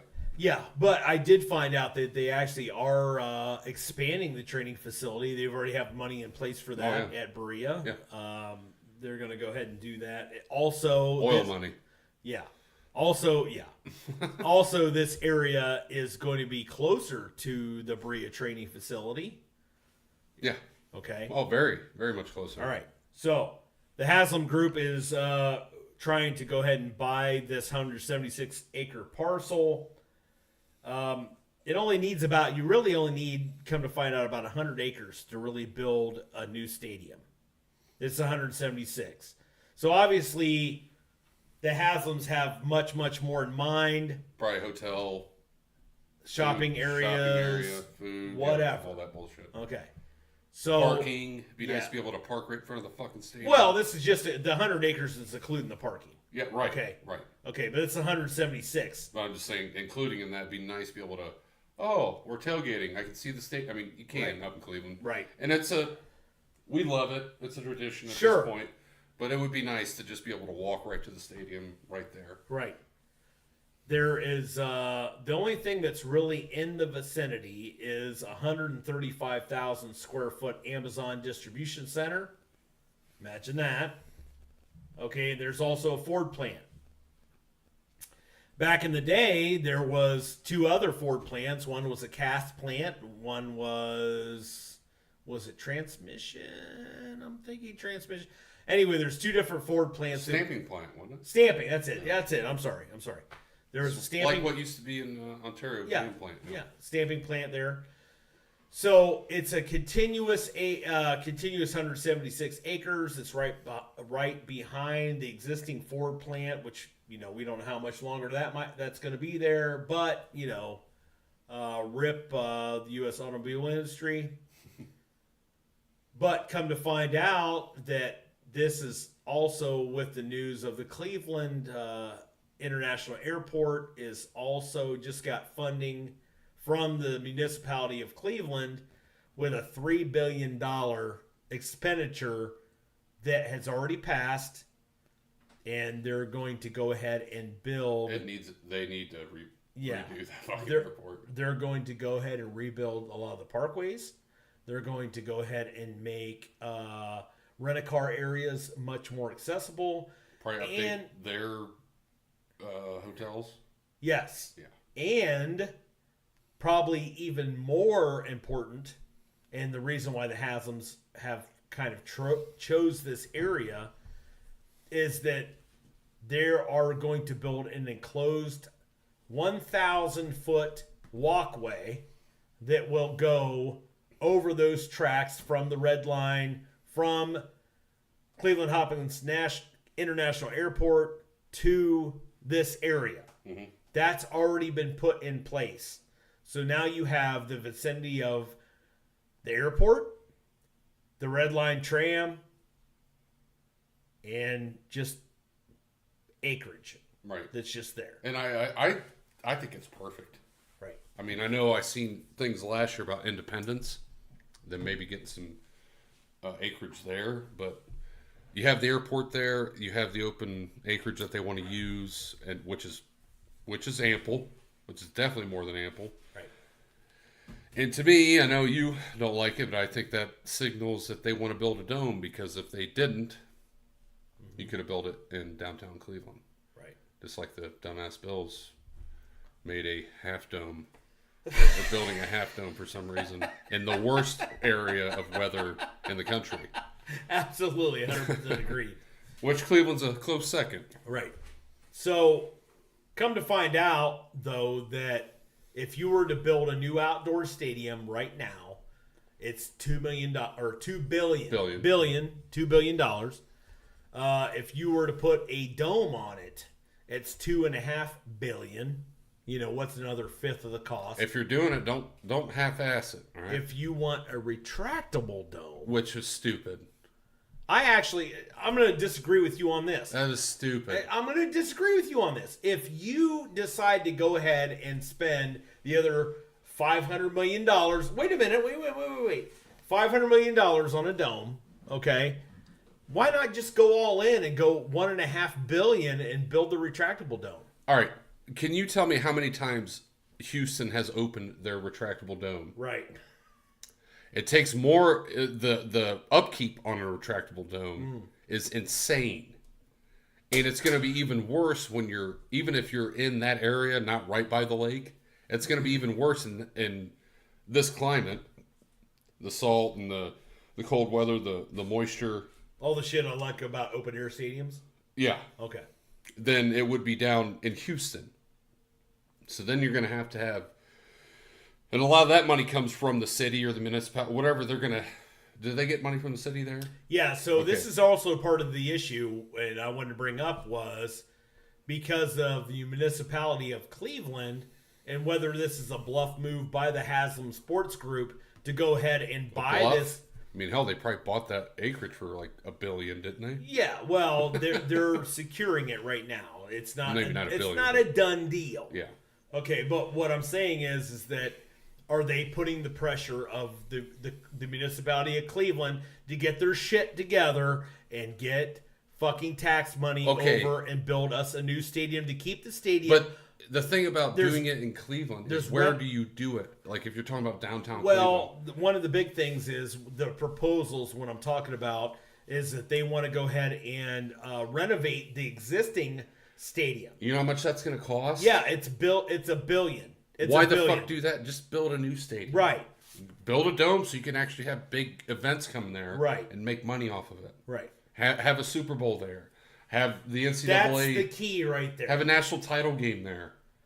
And Something. I think, and just like you said before, I think the Haslams, they're all in on this. Oh, dude. So if they already know that Cleveland Hopkins Airport has already got a $3 billion expenditure to spend money on the airport and make that... The infrastructure is going to be there. Make that walkway so that you can go ahead and get off the fucking plane at Cleveland Hopkins Airport, never have to step outside when it's fucking January, and then a people mover moves you to the stadium. I agree with you. It's going to be a dome. And it's going to be a dome. Tell me that Jack Casino won't be a part of that either. They're either going to move there. Good point. Or they're going to build something there. Oh, God. Because that's going to be a destination. Point. I didn't think about that. Yeah. Yeah. You could $176. You're talking about a lot of different things that could be built there. Sure. It would be beneficial to the city. It would be beneficial, I think, to the Browns. There's free agents that don't go places because they don't want to play in cold areas. I mean, ask the fucking Green Bay Packers how many free agent guys they've gotten. Agreed. And we've actually done pretty well. And actually, I agree with you on that. It's not a free agent destination up in Lambeau because of that. Yeah. Because of the weather. Well, and that's an even smaller town. That's the smallest. Yeah, you're talking 500,000 people. Cleveland is a hub. You're not that far away from Buffalo, New York. You got Columbus, 2 hours away. Right. Cleveland has a little bit more going for it than Lambeau, and nothing against your cheeseheads up there. Right. But, but if you build that dome and they're putting all that money into the training facility, they're modernizing themselves, something that, you Kentucky fans down there will never see with old... when all the money that their owner has there is just by having the team. Right. Well, remember, he built a condom for a practice facility. We had that on the pod. That was fucking hilarious. I probably still have that picture on this computer somewhere. Getting back to it, though, and remember how I just talked that there was existing Ford plants that were out on this, it's actually 212 acres, but they're buying 176 acres of it. Yeah. There was, just like you said, the stamping plant, the casting plant. So the problem with this area is apparently there are some EPA issues that comes because you have I mean, the Cuyahoga River did burn. Yeah, it did.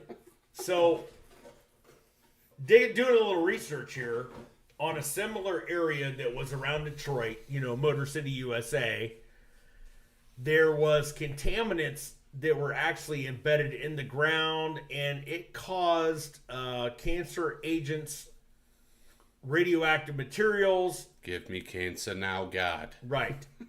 And they had to mix what's called excavating silicants or sand to try to dilute or neutralize some of these materials, such as asbestos, mercury, cadmium. Oh, my ass is killing me. That's all right.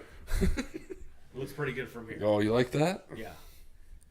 So, if the Browns do decide to go ahead and build their dome there, which I agree with you, it is going to be a dome. Haslam ain't gonna half-ass it. Right. I've come up with a top 5 list of the perks of building a dome on radioactive grounds that used to be part of a Ford stamping / area. Top 5 list of the benefits of building a new stadium in that area. Number 5, we'll save on electrical power due to there already being a phosphorescent glow built in the landscape. You don't have to put any lighting up. You're already going to have that glow for night games, opening Monday night game. Yeah. Don't need any extra lighting. We're going to save. It's like one of those Tesla things where the energy's in the air. It's in the air. So is the cancer. Number 4. Only stadium in the NFL where you will be able to order a 2-headed fish sandwich and chips at stadium concessions. And it'll be a 3-headed fish by the time you're done with it. Number 3, forget the bobblehead night or jersey giveaway night. First 1,000 fans will receive a free hazmat suit at the first game ever played there. As they should. It's going to look like a bunch of fucking guys from the movie E.T. coming into the game. It'll be the most muffled dog pound ever. Number 2, if they build a dome, it'll be the only stadium that will not need phosphorus or nitrogen for the real grass turf to grow. It's already built in the soil. It's a lot of minerals, compounds, and let's just say carcasses from the 40s that may have been from a descent in the ground to... What if they dig up in the... What if they find Jimmy Hoffa there? Oh, dude, that is where Jimmy Hoffa is. The original Teamster. Okay. You know where Jimmy Hoffa was? One of those piss troughs back in the old Cleveland Municipal. And finally, number 1. You won't have to spend any money on in-game fireworks due to the entire site being highly flammable, and you cannot have open flames. Yeah, that'll be... When I try to bring a fucking lighter into that stadium, you're going to get tackled. Like Terry Crews, the office linebacker. Right. Woo! Woo! All right. You got a piss yet? Do you? No. Nope. All right. We're going to move on now to our David Letterman top 5. Mm-hmm. To some of the exotic Super Bowl prop bets. Miss Teacher was already on no hat for Reba McEntire, right? Yep. I'm going to bring these up. I'm going to bring these up on an offshore account that's called Bovada.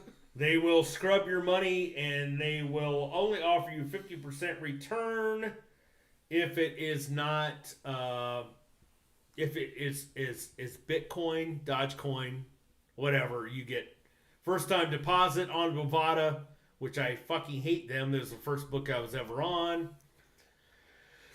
I'm sure there is 0 English-speaking help desk representatives. But I'm going to go ahead and bring this up, and we're going to go through some of these exotic prop bets because the Super Bowl is the king of games regardless of whatever you think, whether it be a Game 7 the WNBA, in the NBA. That's in the conversation? Yeah. In the NBA, a Game 7. Well, it's definitely not anymore. I think peak NBA. No, I mean, like peak NBA was 2016 Cavs. Okay. That's I mean, biased. Game 7. No, it is biased, but tell me, that was when people actually watched the NBA. Yeah. And like with baseball, I would say, I don't know. The problem with baseball, and we've Early talked 2000s. about it, well, the problem is we've talked about this, is that baseball is so regional. Very regional. So if you rip Bally Sports, well, who's also getting bought, Amazon. Did you not hear about this? Amazon just bought. I mean, we're going into what haven't they bought? Right, we're going to a period of our life. If nobody remembers the movie with Wesley Snipes and Sylvester Stallone. Dude, you fucking... That's exactly what you... That's what I'm where thinking. Taco Bell owns all the fucking restaurants. Yep. That's... Sandra Bullock. Yeah. That's put something on your head where you... Yeah. A Demolition Man. Demolition Man, yeah. We are going into that part of our lives. Was Dennis Rodman in that? I don't know. Wesley Snipes looked like Dennis Rodman. Right. But I thought maybe he had a little part in that. But yeah, okay, yeah. But whatever. So we're going It's actually one of my favorite movies. I used to watch that shit all the time. Oh, I like it. It's very Orwellian. Yeah. We're in that point. Yeah, we're in that point. We're in that point. So, if you don't... Amazon actually just bought rights to about 10 regional baseball teams going into the MLB season that's coming up off of bankrupt Bally Sports. They bought it through the Diamond Sports Agency.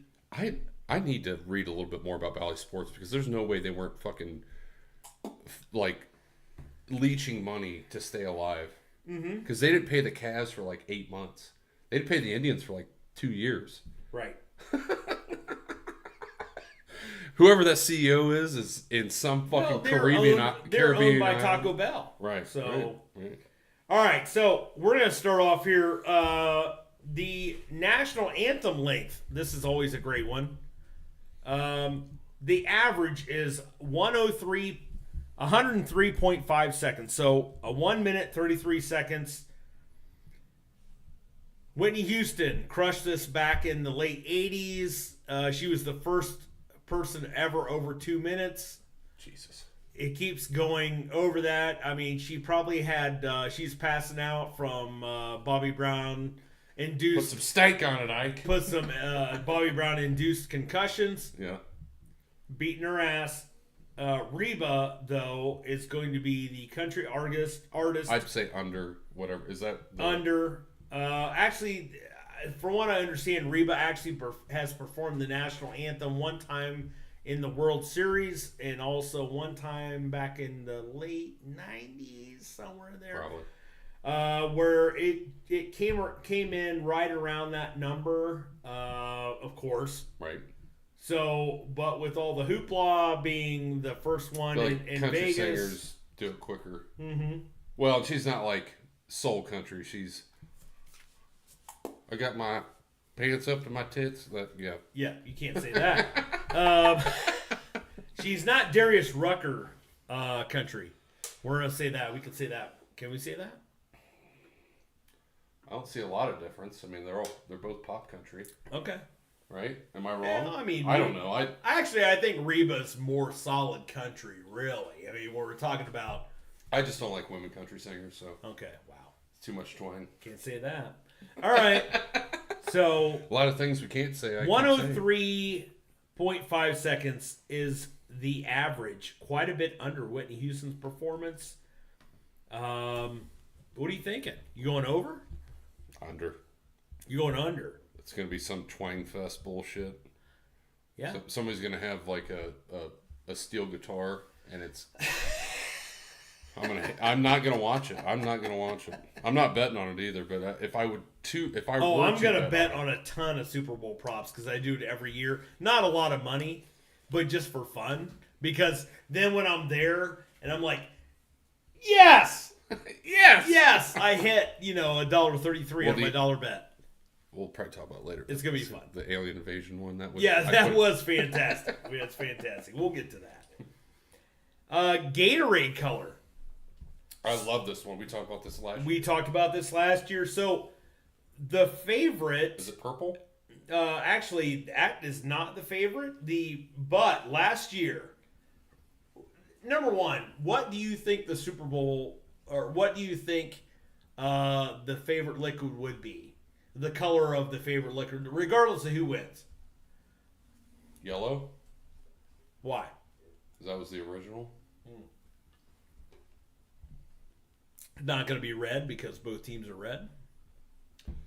I mean, it's just no. I don't think Gatorade would have that. I don't know. Maybe.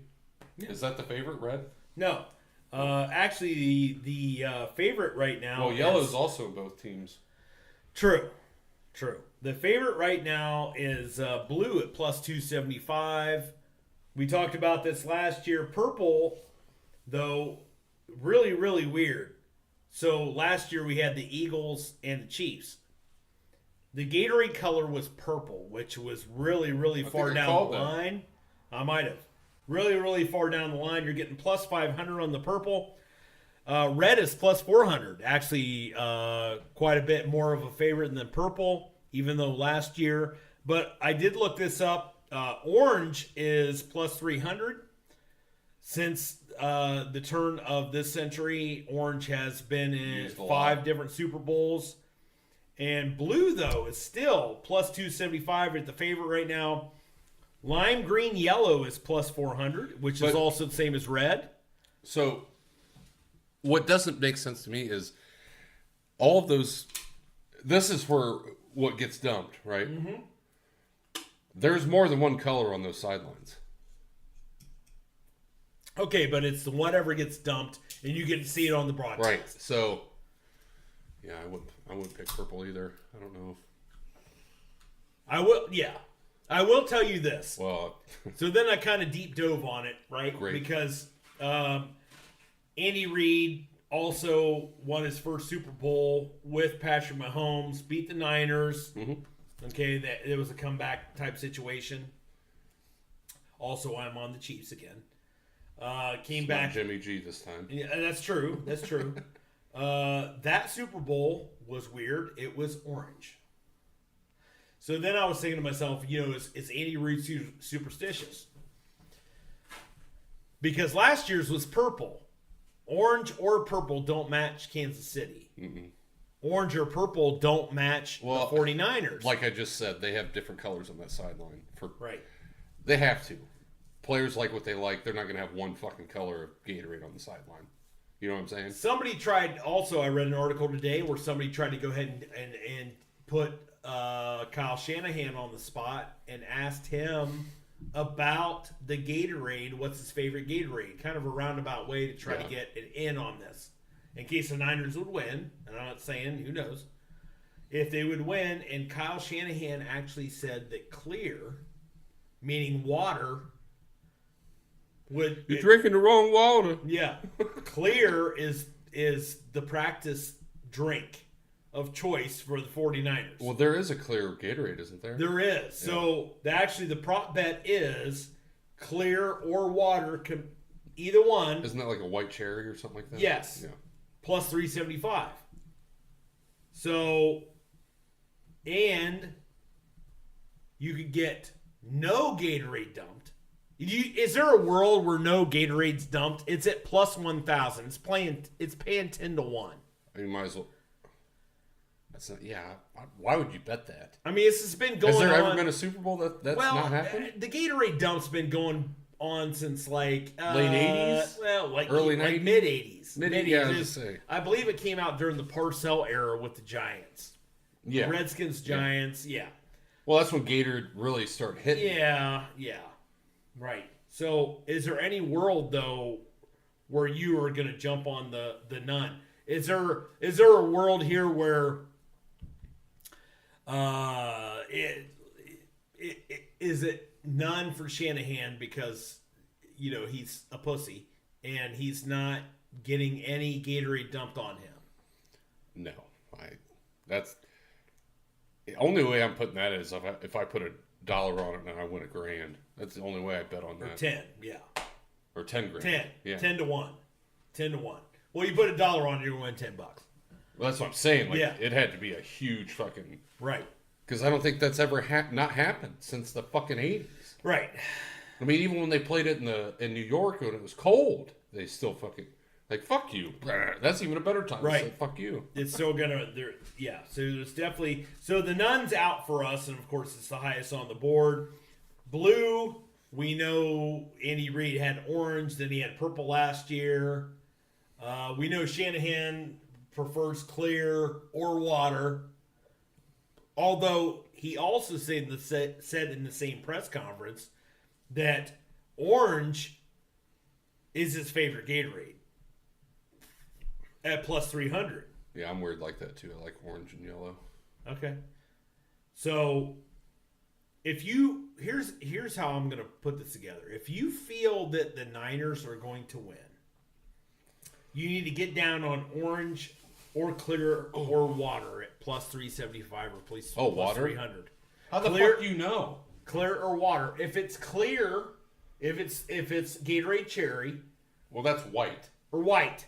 Okay. Okay, clear or Because there actually is like a clear Gatorade that they do mix. That Okay. is clear. If it's clear, then and you think it's the Niners, you want to get down on clear or water or That's out there. I would go yellow, blue, purple, or red. If anything else, that's I'm gonna go with this. I think or the white. It's honestly should be white, not clear. okay. I'm taking Kansas City in this game. And now we know that Andy Reid doesn't really have a superstition. It's not like he wants to go out. Well, he's going to get fucking cheeseburgers. Yeah. But is there a way, do you see a world where this one time that it's red? Yeah. Yeah. Absolutely. There's red Gatorade on that sideline. Okay. Whatever fucking thing I'm telling you, red is on that sideline. Okay. That's good odds. I mean, plus 4 it's paying 4 to 1. Wouldn't be a bad bet on either side. Wouldn't be a bad bet. But if you wanted to pick for both, I do have to pee. okay. Go ahead. But keep going. Keep going. All right. Do you have to pee? Nothing. No. Want me to pee on you in front of the Please. camera?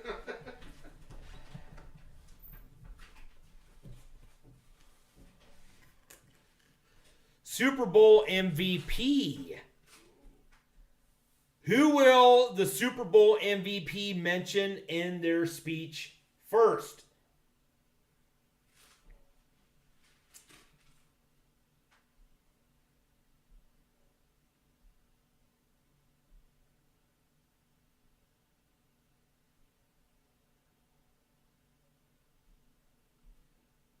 And I guess this has to do with who you believe the Super Bowl MVP is going to be. So the chances that it's a non-quarterback, if you believe it's going to be a non-quarterback who is the MVP, right? Christian McCaffrey. Okay. So Christian McCaffrey. Or Chris Jones, maybe. Well, yeah. Defensive players do win that award. Okay, they do. I mean, we talked about it last pod, right? And he was a fucking animal. For 2015, right? Malcolm Smith? No. Peyton Manning over Cam Newton. Von Miller. He won Super Bowl MVP that year. Yeah. Yeah, that was the last defensive when player. Seattle won, Malcolm Smith, their linebacker, won. Okay. Oh, yeah. Who ended up playing Or for Malcolm Cleveland. Butler. No, it was Malcolm Smith. Malcolm Smith? Played for Cleveland in 2020 when we went to the playoffs. All right. So, Super Bowl, we're talking about Super Bowl MVP, who they're going to mention first. But first, you have to think about who's going to win the MVP. So, right now, Patrick Mahomes is plus 140. Brock Purdy is plus 225. McCaffrey's plus 375. Kelsey is plus 1,000.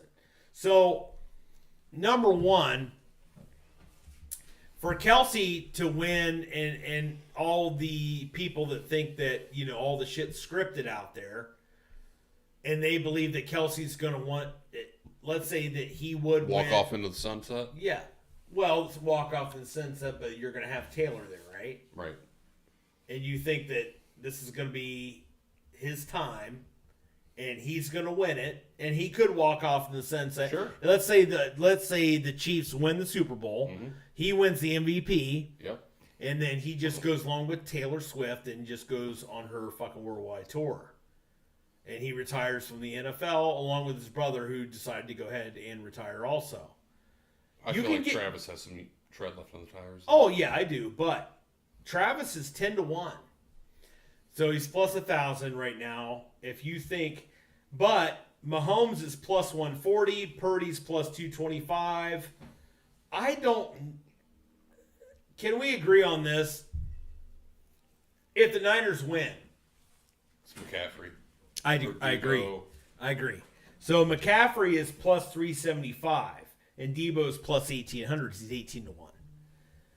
So I find it hard to believe that if it's not a quarterback, right? If it's not a quarterback, which we do, that it's going to be anybody but Christian McCaffrey. So right? I would say if it's not a quarterback, I was thinking about this when I took piss. Now I do have to piss. Of course you do. Great timing. I think like good bets. If you just want to like throw a buck at something or like $5 at something, Ladarius Sneed, I could see him taking a pick six to the house. Wow. I'm just saying good bets. I said I think the games would be close. Because defensive players do actually win this more than you think. I think he'd be a good bet. I think Fred Warner would be a good bet if it's a low-scoring game, or even if it is a high-scoring game and he gets a pick, and there's not an overwhelming offensive MVP, or he plays really well against Travis Kelce, and on the Kansas City side, Pacheco could be one. Obviously, Kelsey's a good one. That's probably your easiest bet.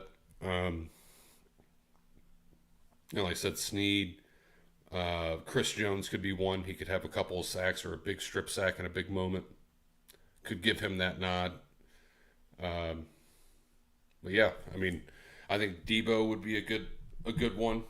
I think he's going to be utilized heavily in this game. Brandon Ayuk would be a good one to throw a couple bucks at, because I think that the odds are going to be there for you.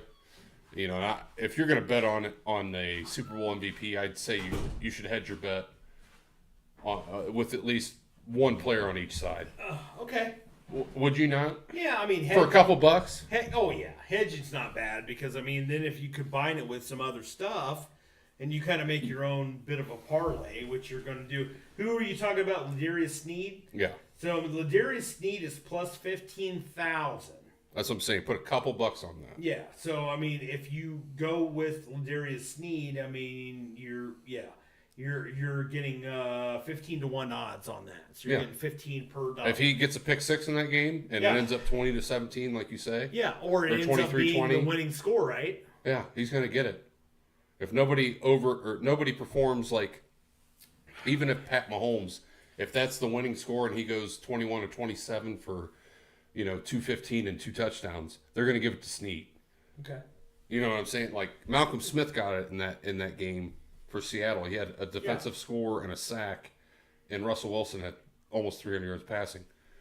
So, in these Super Bowls, defensive players can get them. I think if you have a couple bucks just to throw at something, I would look at things like that. Chris Jones would be a good one. Fred Warner would be a good one, I think. Him matched up on Kelsey. If he gets a pick, if he gets a sack too, along with that, Greenlaw is a good one. Yeah. I think there's some guys on that San Francisco defense. If you want to just throw a couple bucks, that would be a good bet. I'm going to throw this out there.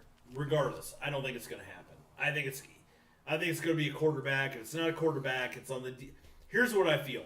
I don't think it's going to be Brock Purdy. If you think San Francisco's going to win, I think you could take somebody else on that side of the ball. Because whether it be Kittle, McCaffrey. if they win, McCaffrey's going to have a good day. Mm-hmm. You know what I mean? Either if it's not like totally running the ball, he's going to have 80 to 120 yards. I'm going to advise people that if they feel that San Francisco is going to win, don't take Brock Purdy, take Christian McCaffrey, or Debo, or Ayuk. I think Ayuk would be a good sleeper too. I don't think it's going to be. I don't think Ayuk's. If he has 2 or 3 touchdowns in that game. Yeah, if. Okay, all right, fair enough. He's a threat in the red zone, dude. Or George Kittle, he'd be a good one to put a couple. I think this is important though. So the second tier of this Super Bowl prop bet is, who will win this? Who will the Super Bowl MVP mention first in his speech? Teammates is minus 145. It's the favorite. God or Jesus is plus 135. CJ Stroud isn't playing, so. Okay. The city, the team plays is plus 1,000. Coach is plus 1,800. Owner's plus 30. Who the fuck is talking about their owner? Is there anybody that's talking about their fucking owner? Someone that needs a contract extension? Chris Jones? Yeah, he just signed a 1 year, right? He ain't saying that. Nobody's talking. No. If Chris Jones, you're not taking the first thing he's thinking is fucking Patty. Family or family members, plus 1,400. Well, he might say that too. Does not mention any of the above as plus 1,800. What the fuck are you talking about? Dude, if someone comes out there and thinks Goku or something, goat. I actually think this is my feeling. I think this is kind of easy money here. I'm taking God or Jesus. And this is no rip on whatever your beliefs are. That's always what comes up. I don't understand the teammates being the favorite at minus 145. Well, it's just how they word it. Right.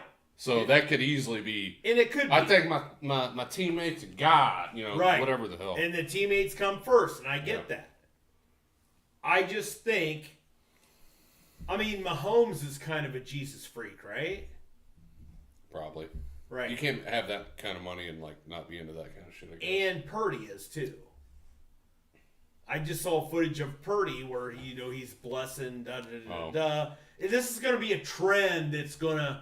I would strongly advise people to take the plus 135. Yeah, if you're going to bet that, I would put it on God. What if Kelsey wins? Kelsey is. He could put Stone Cold Steve Austin and. Any chance that you might talk shit against another team first. Kelsey. Does that count? Yeah. Well, you could go under. Does not mention any of the above. Yeah, that would be the bet. If you thought Kelsey, he would be the one that would say some outlandish shit. So you could double down, and you could take Kelsey as the MVP, and then also take. Does not mention any of the. Yeah, I would parlay that. I'd parlay that for $5, whatever that'll pay out. Well, yeah, plus that'll probably give you what, $400 or $500. Plus 1,800 and Kelsey at plus 1,000. You're talking plus 2,800 plus the parlay that would go together. You're probably looking at plus 4,000. Yeah. For $5 on there, it's paying 5 to 1. So you're looking at You're looking at $40 per dollar. $40 per dollar? Per dollar. So $200. So let's say you put 5 on it, though. Yeah, why not? If he's doing if that's what you think is going to happen, if you think he's going to win, that would be what I would put on his parlay. I wouldn't put. He ain't thinking God first. He might. I don't know. He may, but I think the overwhelming odds is him saying some outlandish shit. Right. Jabroni. Yeah, you jabroni. Right. He's got that, late 90s Attitude Era WWF. Any chance that he tells the mayor of Las Vegas, Cincinnati, to go fuck himself? That was... it's funny that you say that because I the people I work with, I was like, all right, well, here's a little bit of our podcast. I showed him the new Bengals fight song with the REM. Perfect. Yeah. Perfect. Right. One of us. Any chance? Yes, absolutely. All right. Next up on the board. First turnover is an interception. Is number one, you have to believe that there's going to be a turnover in this game. Right. I would Do you think there's believe? going to be one. There's going to be one. There right? has to be one. So then you have to think to yourself, is the first Kadarius turnover... Toney is out there. Is he playing? Is he not? I don't know. Oh, let's say it's going to hit off his hands at some point. Right. First, you have to believe there's going to be an interception. And if the answer to that is yes, There's got to be one of them. Then you have to believe that is it going to be an interception or a fumble? The first, I think the best bet is the interception. Right. So we have Brock Purdy, and we know that he can throw the ball away and get picked off. Well, Mahomes has thrown interceptions this year. And he has. What, 12 or 13 of them? Yeah. So I did hear this earlier today, stat of the day. Patrick Mahomes actually had 3 turnover game this year and two turnover games this year. I think the turnover game was against the fucking Raiders, and the only way they scored was because of his turnover. Yes. I think you're right about that. Yeah, I remember watching that game. Holy fuck! Yeah, because we were talking about like the Raiders could win this division. Or was that the Raiders or the Broncos? It was the Raiders. Okay, all right. It was the week after the Broncos game. Russell was cooking, right? Yeah. Well, Mahomes was running a fever. Yeah. Well. Yeah. Whatever. Yeah, I mean, Kansas City is a byproduct of being been there, done that, and when you have a guy that good a quarterback, sometimes you luck out on some scenarios. So, again, like I said, they could win this game, they could lose this game. They could turn the ball over 2 times off of their own wide receiver's hands that hits them right in the fucking diamond. Right. Because they don't have guys like that anymore. I actually here's my thing. The other one is too. So first turnover is an interception. Man, that's tough. That's tough. Interception, first turnover is minus 150. No is plus 115. So the yes is much, much more favorite than the no. That there is going to be an interception? Well, if you believe there's going to be a turnover, it's going to be an interception. It's minus 150. So you have to put up $100 to win 50. Basically, is what that's saying. Yeah, it's not good. Yeah, I'm not doing that either. I'm not here for a long time. I'm here for a good time. I want to get into this a little bit, and I don't understand this shit at all. But you tell me whatever you think. So. First TV advertisement props. So there's quite a few of these. Like it's Mercedes versus Coors. I think there's BMW versus a Pepsi. But this is the one that this is the one I want to talk about. First TV advertisement head to head. Popeye's Chicken versus Dove. You said that very angrily. Popeye's Chicken versus Dove. Who's going to be shown first? A Popeye's Chicken ad or Dove bar soap / lotion? Popeyes. Yeah. Popeye's is minus 145. Yeah. How in the holy fuck can Popeye's Chicken afford a Super Bowl ad? Which we didn't even talk about that this year. How much a Super Bowl ad is. Are you asking that question? Yeah, I'm asking you that question.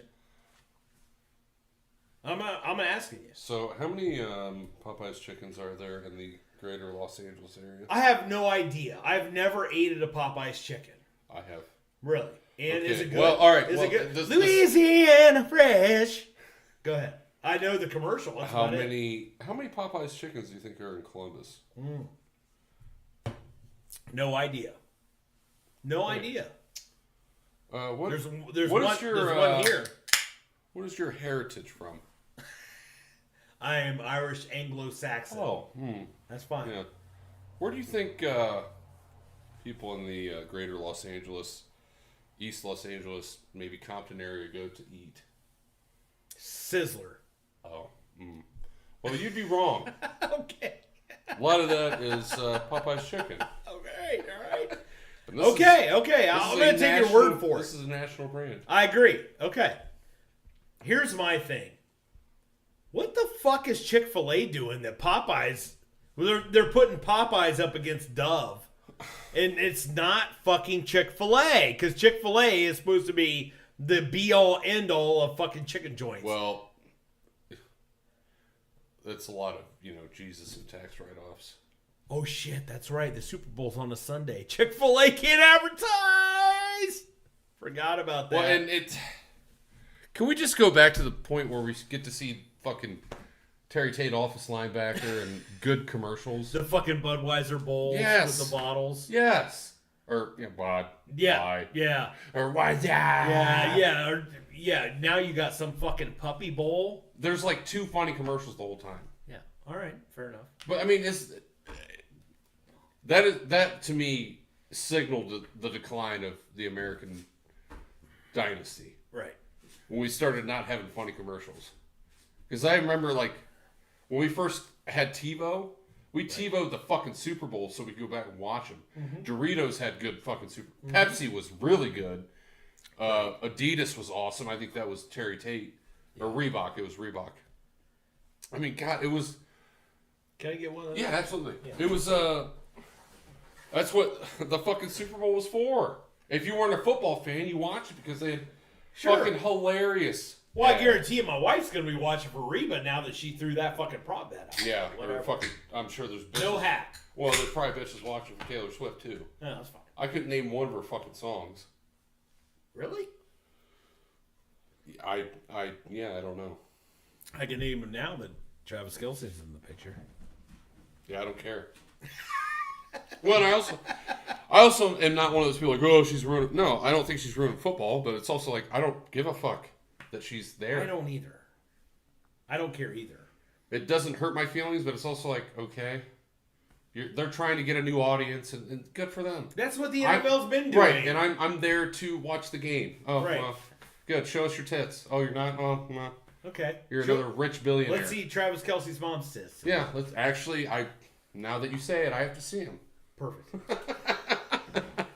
I guess what I'm saying is I don't understand how Popeyes is the forefront of the chicken industry for the Super Bowl commercial, and it's not. You've obviously never had Popeyes. Oh, okay, and it's not Chick-fil-A, and it's not the fucking. I'm not a big Chick-fil-A fan anyway. I'm not either, but it's not the Colonel either. He's also part of Pepsi America. He was a along slave with owner. what you said, Doritos. Fucking Lay's. But how is that not? How is the fucking Colonel not beating out Popeye's chicken? The Colonel was a direct slave owner, so he can't. It's woke America. That's true.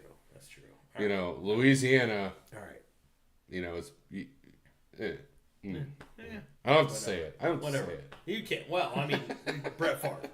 Okay, so next one. Will any player or coach cry during the national anthem? Fuck, you don't have Sirianni there. I know, right? But here's the thing. Now think about this, though. Vegas doesn't know either because, yes, it's minus 115. No, it's minus 115. It's like a coin flip. I wouldn't bet that. I know. There's no value right? And somebody could do it, and they won't even fucking show them. You know what I mean? Right. Some asshole in Vegas is like, don't do it, don't do it. Yeah.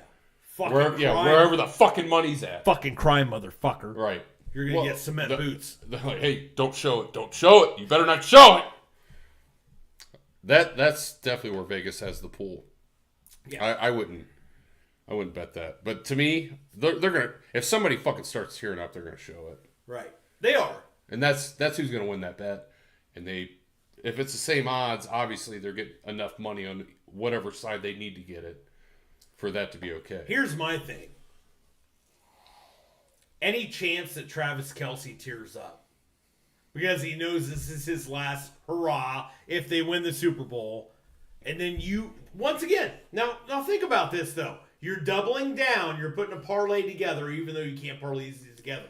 So you get Travis Kelce, yes, at minus 115. Then you get him a Super Bowl MVP at plus 1,000. Oh shit! And then you get him, yes, even with now, the minus 115. Now think about this, though. We're building a fucking parlay. He's already got like half of his mortgage on this. If you think it's going to be the Chiefs and Kelce is MVP and Kelce, it's not even if you think it's going to. That's a good bet. It is. It's not a bad bet at all.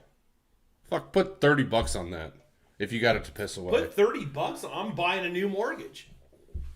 Yeah. Yeah, I agree. All right. Nick Sirianni, though, I agree with you on this. So, Yeah. I mean, he's not. Tell me he's not crying. Tell me that motherfucker ain't crying. Well, let me ask you this: is there any chance that they could show Nick Sirianni in the stands crying though, and just be like, Just fucking ripped. a fucking one-off, That'd be great. just crying because he knows that I'm surprised he didn't get fired. He's attached to Jalen Hurts till to like 2030. I still think Jalen's gonna be fine. Okay. All right. Any scoring drive less time than the national anthem. Oof. So we know the average of the national anthem. What's the odds on that? It's minus. Yes, is Plus. minus 215. So yes, I think this could be a good one. This could be some value. Plus 160. Fuck yeah, so dude. You're getting $1.60 per dollar. Yeah, fuck it. Yeah. So any scoring drive, will any scoring drive take less time than the time of the national anthem? If you say no, you're getting so $1.60. You're getting $1.60 per dollar. The only thing that's all right. So if you think it's gonna be a close game, somebody gets the ball back with what's the average? 133. Right. It's tough. If you think it's gonna be a close game, I'd stay away from that because the no isn't enough. If the no was like 3 to plus 1, 300, or 3 to 1, 4 to 1, yeah. I agree with you. Now that I think about it, because that's not a lot of time. Even if there's no timeout. Well, here's what I'm thinking about. You're talking about Ladarius Sneed.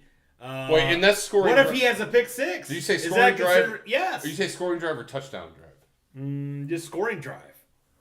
Well, yeah, pick six. Fuck yeah. Then it's boom. You're done. That's 6 seconds. You're out. Yeah. You're out. Yeah, that's not enough. That's not. Here's a good one though, and I think there's a lot of value on this. I really do.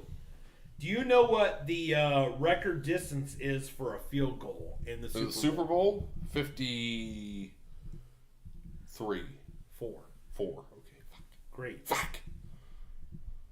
Super Bowl record of the field goal of 54 yards to be broken. Plus 240 is the yes. I don't even know who San Fran's kicker is. Jake Moody. Remember he missed against the Browns. Yeah. No is minus 340. I think there's a lot of value on the plus 240 here. I am a huge... Yeah. And let me say that again. I am a huge Harrison Butker fan.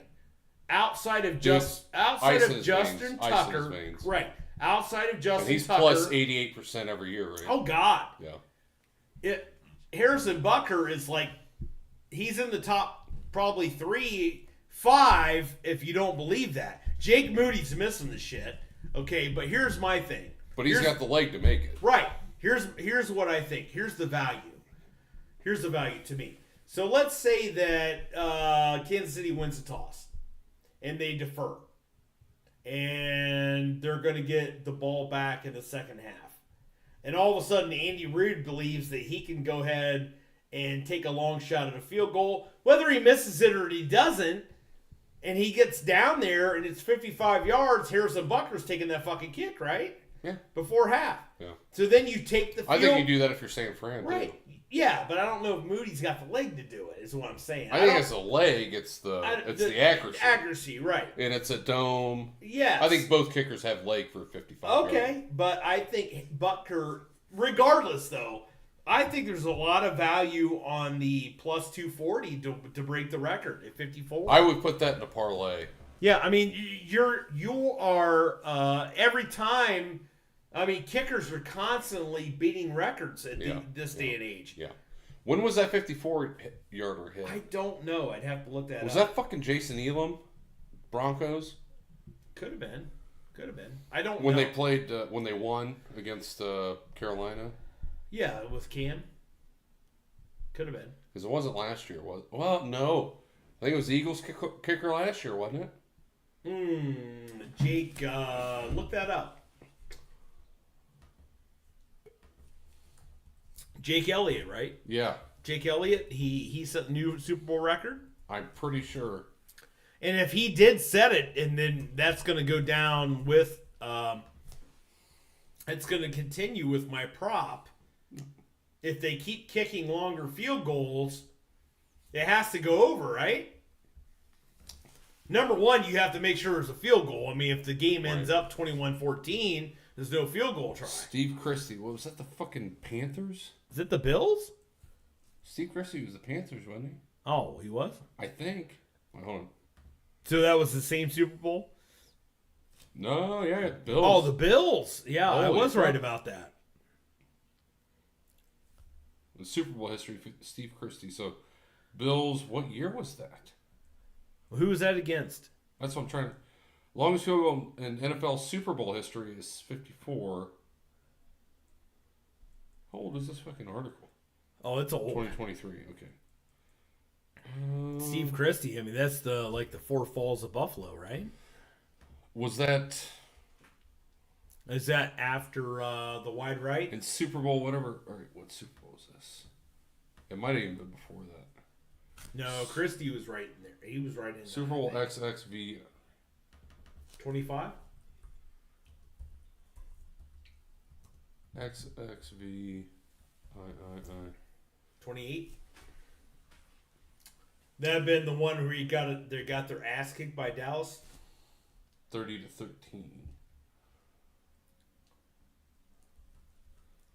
They have a scoring summary. Yeah, it was one of the ones against Dallas. Okay. They got their ass handed to them twice against Dallas, right? Yeah, 54-yard by Steve Christie. It's 94. Okay, wow. January 93 season. Yeah. Wow, it's been a while. That's made to be broken. Yeah. I'm going to advise everybody. Indoors. This is indoors. Okay, perfect. And yeah, because I believe in their kicker as well. He's a good kicker. Bucker. Yeah. I mean, I just think that I can see a world where Bucker hits a long field goal right before the half, and Kansas City gets the ball back to try to double down on the. Reed sends him out there, tries a long field goal. If it's 60 inside, we're not talking about Tucker range. We're not talking like fucking 70 yards. Yeah, that's a no-brainer. Yeah. If it's like less than 15 seconds. There is so much value. I might put a pretty substantial bet on that, actually. Plus I would 240. I'd parlay that into something. Okay. All right. Because that's a specific scenario. Right. That and a game winner. If it's under 60. Oh, yeah. If it's under 60, they're Oh, kicking. yeah. Under 62 probably in that stadium. Yeah. Right. Fuck it. All right. Next up, and we brought this up last year, and it hit. The octopus bet. Which was insane. It was insane. So, God damn it. the octopus bet is if a touchdown scorer scores a touchdown and then converts the 2-point conversion. So, and it hadn't hit for a long time. Dude, you said it and then it happened. I was like, It happened. fuck. Fuck. Who's the player that, if you were on the plus, it's plus 400 on the yes, It's minus. Pat Mahomes or Christian McCaffrey. It's McCaffrey, I think, right? Yeah. That's probably the best odds. Well, and I brought this up too. Wade called me earlier on, and let me ask you if you would think this. How many touchdowns did Patrick Mahomes have rushing this year? 3. 0. Oh. He's due for one. So, if you think it's... Now, here's another parlay possible. Patrick Mahomes, MVP. Kansas City Chiefs win. Patrick Mahomes, octopus bet. Dude, those odds have to be great. Oh, God. What do you think $10 get you? Oh, Over shit. $1,000 maybe? Oh, I don't know. That's got to be over $1,000. Yeah, I would think. I mean, that's not like a horrible stretch.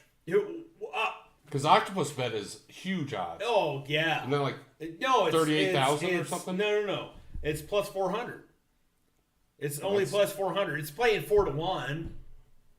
But if you put that with him getting the MVP, right, and you parlay it together, I'd say if you put $5, you're at least getting $500, or $400, something like that. Right. And of course, all these bets are if it makes it fun to watch it. Yeah. Because you're like, oh god, I got 2 out of 3. Yeah. Well, yeah, because we're Browns fans, so like to me, or it could be like last night. I had Cavs -1.5. Okay. Pretty much no brainer. I had Donovan. Oh, was it a no brainer? Because every time I fucking bet on, they lose. No. Wait a minute. Pump the brakes, though. Hit the brakes. I had Donovan Mitchell over 21.5. Hit that. Cavs -1.5. Hit that. I had Donovan Mitchell over 4.5 assists. Do you know what he had at beginning of the third quarter? Right at the beginning of the third? 4. Yep. You know what he ended up with? 4. Yep. Fuck That's all right. you, Donovan Mitchell. The Cavs have won, 17 of the last 18 or yeah, something? something like that. The one time I picked them to win on money line, they lost. But come on, man. You asked me why I never bet. He had 4 fucking assists at the beginning of the third fucking quarter. I fucking... then they sat his fucking ass down. Jokic that same night, I needed him to have like plus 35 of all stat totals. He gets in a fucking fight in the second quarter and he's fucked. I love this. You and we talked about this. Like, I should bet every night, and I should be able to win money or make money off of this. Right. I should bet every night, and all of you motherfuckers should just bet against all of it every time, and I bet you win money. We should just put this out on TikTok or Twitter and just follow fucking Ryan. Whatever he goddamn bets, you fucking bet against. Costanza. Fucking I'm Costanza. I'm not Jewish, but I should be. All right. Jesus. The octopus bet's way out there, though. It is. I can't believe it's only plus 400. I know. Well, that's because... Maybe because it happened last... Yeah, that's why. Because it happened last year. And before that, it was like, no, it's not happening. But then, the Philly tush push and all that shit. Right. Yeah. I mean, nobody's tush pushing shit this year. So... Right. I mean, I don't even know what Mahomes, his quarterback sneak rate is. They probably don't do it a lot, just like we didn't do it. But with isn't that Deshaun. amazing? Because I didn't know that earlier today, and I found out that stat. If you would have told me that Patrick Mahomes had 0 fucking rushing that's probably the touchdowns, first time in his career, honestly. Yeah. Other than I was on your side with the 3. 2 or 3. I was there. Because he's mobile. But if he had 0? Yeah. Well, their offense has not been good all year. Agree with you. Even when they started out 6-7-1, they were not good.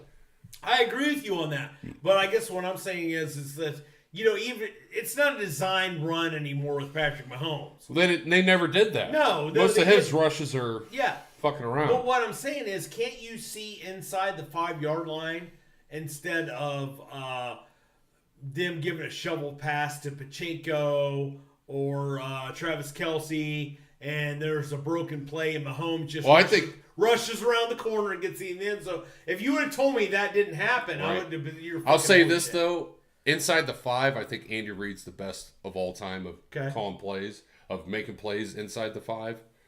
I think a lot of Mahomes' rushing touchdowns are like from 12 yards out, where he has to break it, and then you know what I'm saying? 'Cause right. Usually when you get that close, you're not playing man anymore. You're playing some type of zone. Right. So your eyes are on the quarterback. Your eyes are on the quarterback. And he's not like Michael Vick or fucking Lamar. But he's fast enough. He's big enough. He's strong enough to hit a fucking corner and put the ball over the pylon. You know what I mean? Right. So that does make sense. But at the same time, it's like, how is that? How's he not hit a couple this year? At least once. At least one time. Yeah. Doesn't make any sense. Okay. All right. So, all right. Here's another good one. I'm not sure about this. Either team to convert a 4th and 20. Either team to convert a 4th and 20. I'm going to bring that up. Yes? I'm going to plus 1,600 is paying 16-1. Dude, if anybody can do it, it's Pat Mahomes. Right. I think he's like a 20-some% success rate on that, which is insane. That's a good bet. I'm going to bring a stat back from when they played Buffalo. Kansas City Chiefs had 6 plays in that game against Buffalo that were 20 yards or more. Now, it wasn't on 4th downs. Right. Okay, that's very, very key. Yeah. Here's my thing. What if you were able to parlay this with the Harrison Butker kick for the NFL record? Because can't you see a world where you're inside of like 30 seconds and you're like, I'm not going to punt, but I'm not close enough to kick. Well, even at the end of the game, like if you're down by 2, down by 1, right, you need to go for it, right, and you convert. Yeah, but you get it at like the 42-yard line, right? So he has to kick a 59-yarder. So the no is minus 15,000. So here's my thing. I don't really understand this, though. Does it have to be exactly 20 yards? Or does it have to be 20 or more? Because that's not what Bovada is saying. What did you say? You have to convert a 4th and 20? A 4th and 20. So you have to get 21 yards.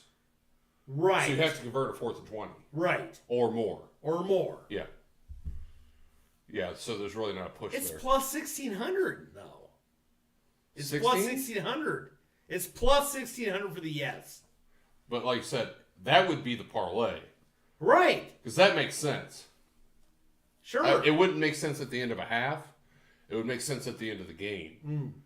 You know, you get sacked on 3rd down. And you have to you go have to for burn it. your last time you. out. Then you hit some fucking bullshit. Guy goes out of bounds. Right. Then you blast one to either tie it or win it. Right. You know what I mean? I agree. That makes sense. Okay. That does make sense. All right. Winning coach gets liquid poured before the end of the game. Before the time runs out? Yeah. The yes is minus 170. So what you're betting on is the game's clinched. Is it in the last 2 minutes? Right. So if there's time still on the clock. What if that team's up by like 15 and those fucking assholes on the sidelines wait? You're just sitting there fucking waiting for it. Like if that's like the last leg of your parlay. Right. Oh god, that'd be a bad beat of the century. Yeah. That's SVP type fucking material right there. Liquid poured before the end of the game. Minus 1,500? No. The yes is minus 170. That's not bad. It's not terrible, no. Not bad. And the no is plus 130. Yeah, I mean if you're like, well, I would say if you're solid and you're thinking of whatever you're going into, who's winning the game, you know, in the point spread maybe, that's not a bad thing to put like at the end of your parlay. Like if you have everything and it hit, like it's maybe you can cash out in the middle. Maybe. Maybe.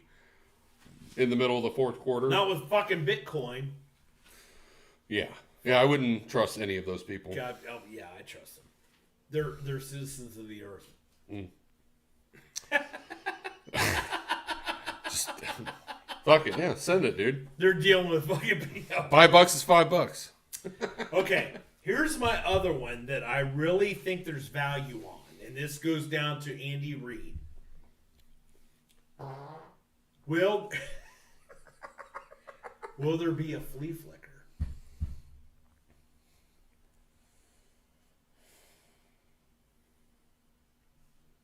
There could be. Either fucking team. Okay. Here's why I think there's value here. Flea flicker, I guess, is plus 245. Are you trying to fucking tell me two offensive minded guys in the fucking league are not going to take a shot? There's going to be at least one. Well, there's going to be 2 to 3 trick plays in this game. Okay, is one of those a flea flicker? And a Philly special is a flea flicker. Okay. At least it should be. Yeah, because you're giving the ball off and then you're throwing it back. Yeah, that's a flea flicker.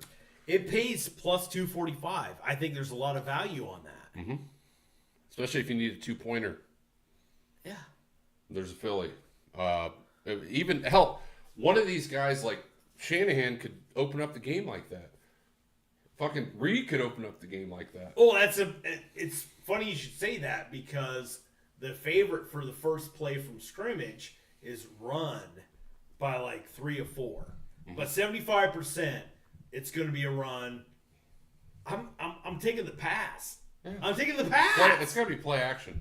Either side of the ball, I can see play action. They're going to try to catch the other one off guard, right? Yeah. I think there's value on the pass there. Take a shot. Sure. Either team wants to take a shot first play. Take a fucking Or shot. at least have the availability of it, and then if something's open underneath, you could throw it. But if it's not even completed the pass, it's just an just attempt of a pass. But I think the play action is, look, you're going to look at your deep receiver. If that's one-on-one and it's something I trust, I'm throwing it. If not, I got a tight end or running back I can dump it down to. If you're Kansas City and you're throwing to Kelsey Kelsey up first the of seam. the game. Kelsey up the seam. First fucking play of the You game. want to get that momentum started. Sure you do. Yeah. And if you're Shanahan, and I believe Kansas City will win the Kittle. coin toss. Kittle. Not even Or that. Ayuk or Debo. Right. Yeah. So even if it's just, or the only way you're losing this bet is if Kansas City gets it, they're probably running McCaffrey first play of the game, right? You mean if San Fran? I mean San Fran. I'm sorry. But I feel Kansas City you wins, say that, but Kansas City wins the toss. that is defers. the best time. Unless Sure it is. Unless some dickhead runs out of the end zone, they get tackled at the 12. Right. You're doing play action at the 25. Right. I would play action it, roll the pocket a little bit, and throw deep. Have a concept where you could either throw deep to Debo or Ayuk, or have Kittle on a flag route, or have fucking McCaffrey right there to catch the ball and make something happen. You know what the best thing about this is? If Debo comes across in between the center and the quarterback, and it's a toss to Debo, it counts as a pass. Mm-hmm. Now think about that. If he Yeah. goes back here even on Kansas a City jet does. sweep, Kansas City does that. If You they're know- back in the shotgun. you know what would be fucking great though? What if Debo? Think about this. What if the first play from scrimmage is a Debo flea flicker Good Lord. to Ayuk? And he chucks it to Purdy. And it is then you double down on the Yeah. parlay. Yeah, then The you're- possibilities are endless. Yes, then you're definitely getting sucked off by someone that doesn't speak English. Right. Love that. Love that. All right, dude, we're closing up on 2.5 hours here. We need to.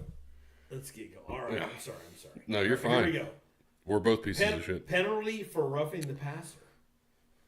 Ooh, Will there like be- the first team? Any team, any time, will there be a penalty for roughing the passer? Yeah, I think it's value here too. Yes, it's plus 115. You're only getting $1.15, but That's a parlay. fucking bet it. Let's put a parlay. Bet that. Put that in a parlay. You are getting a roughing Yes, the passer. yes. penalty. Okay. Christian McCaffrey. This is a good one. This is a really exotic prop. Christian McCaffrey receiving yards versus Joe Biden approval rating. This is a real bet on Bovada. Take the fucking over, dude. What is that, like 33? Is it? Or 39? Well, I think the last time I seen it was like 39. this is on the exotic props. So it's way down the list. I mean, I'm taking McCaffrey over 50, so I know that ain't it. What's Biden's approval rating right now? It has to be like 39.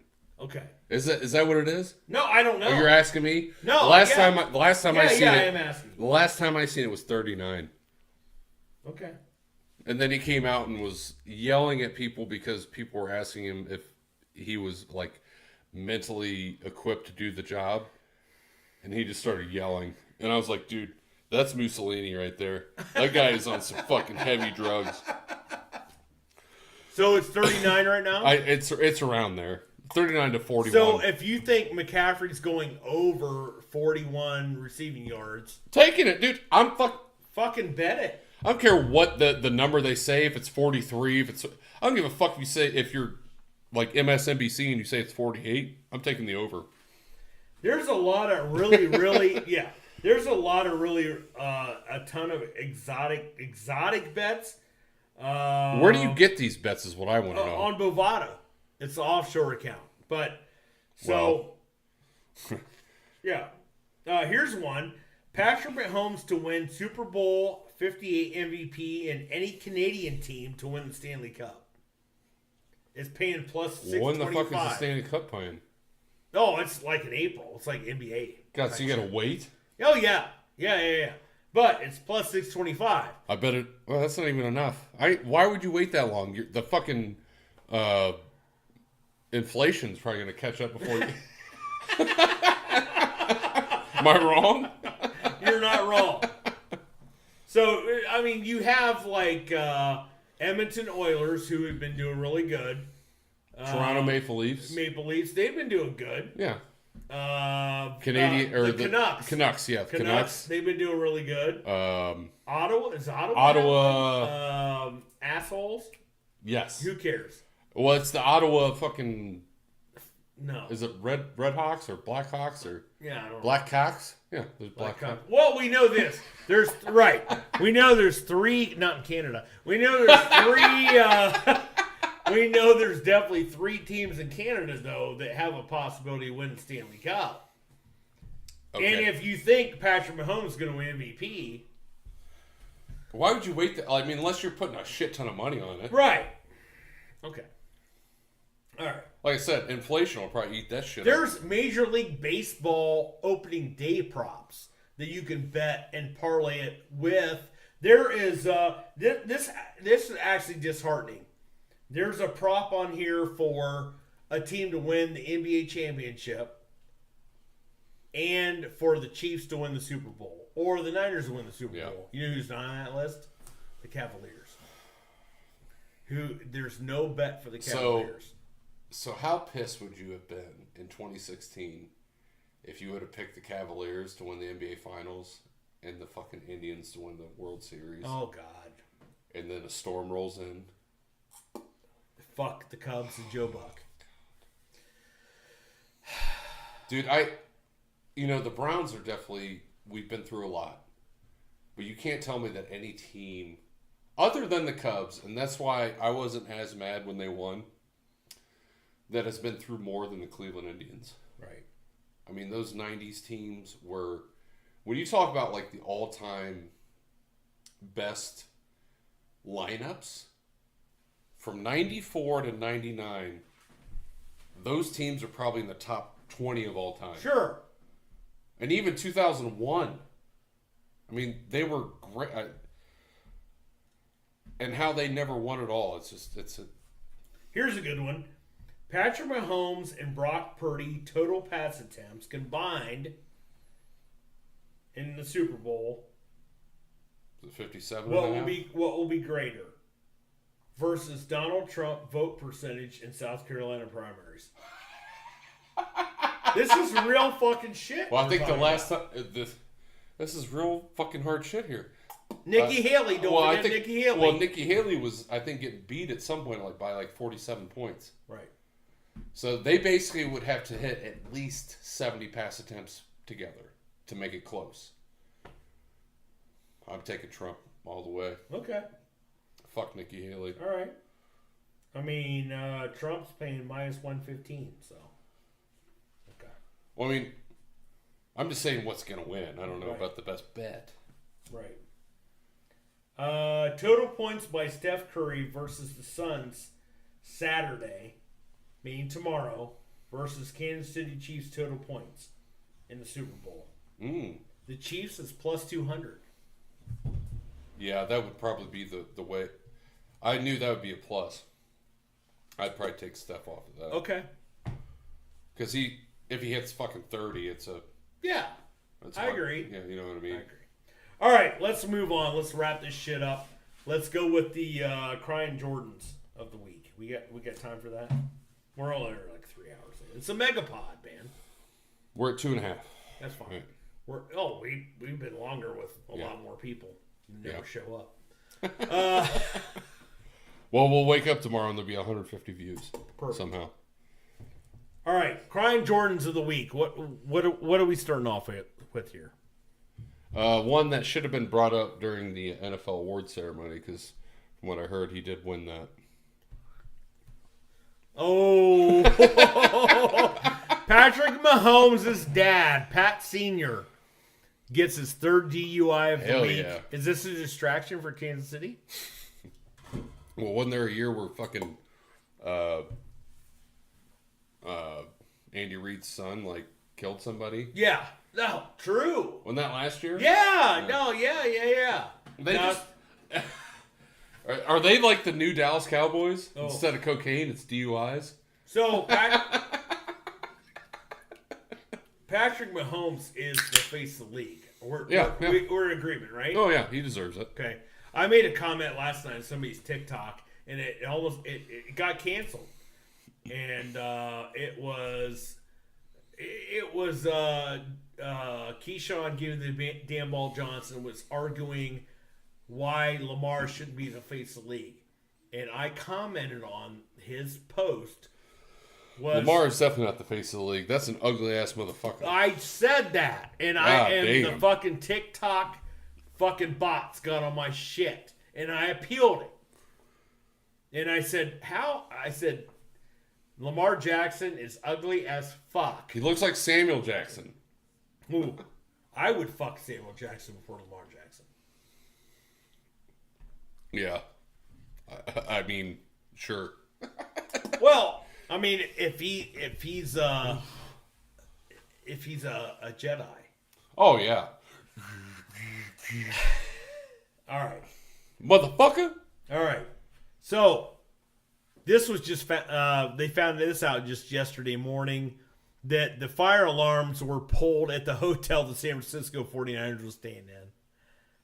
Distraction? No distraction? Doesn't matter. Now, no. I mean, if this was tomorrow night, maybe. All right. Right? I mean, Yeah. you have a whole fucking 36 hours to... Bigger distraction. Patrick Mahomes' dad getting his fourth DUI. Mahomes' dad. Okay.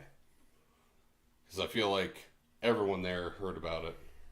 And they all have to, not say something about it. Yeah. Bring up the other one, the Patrick Mahomes touchdown or Super Bowl wins. Here we go.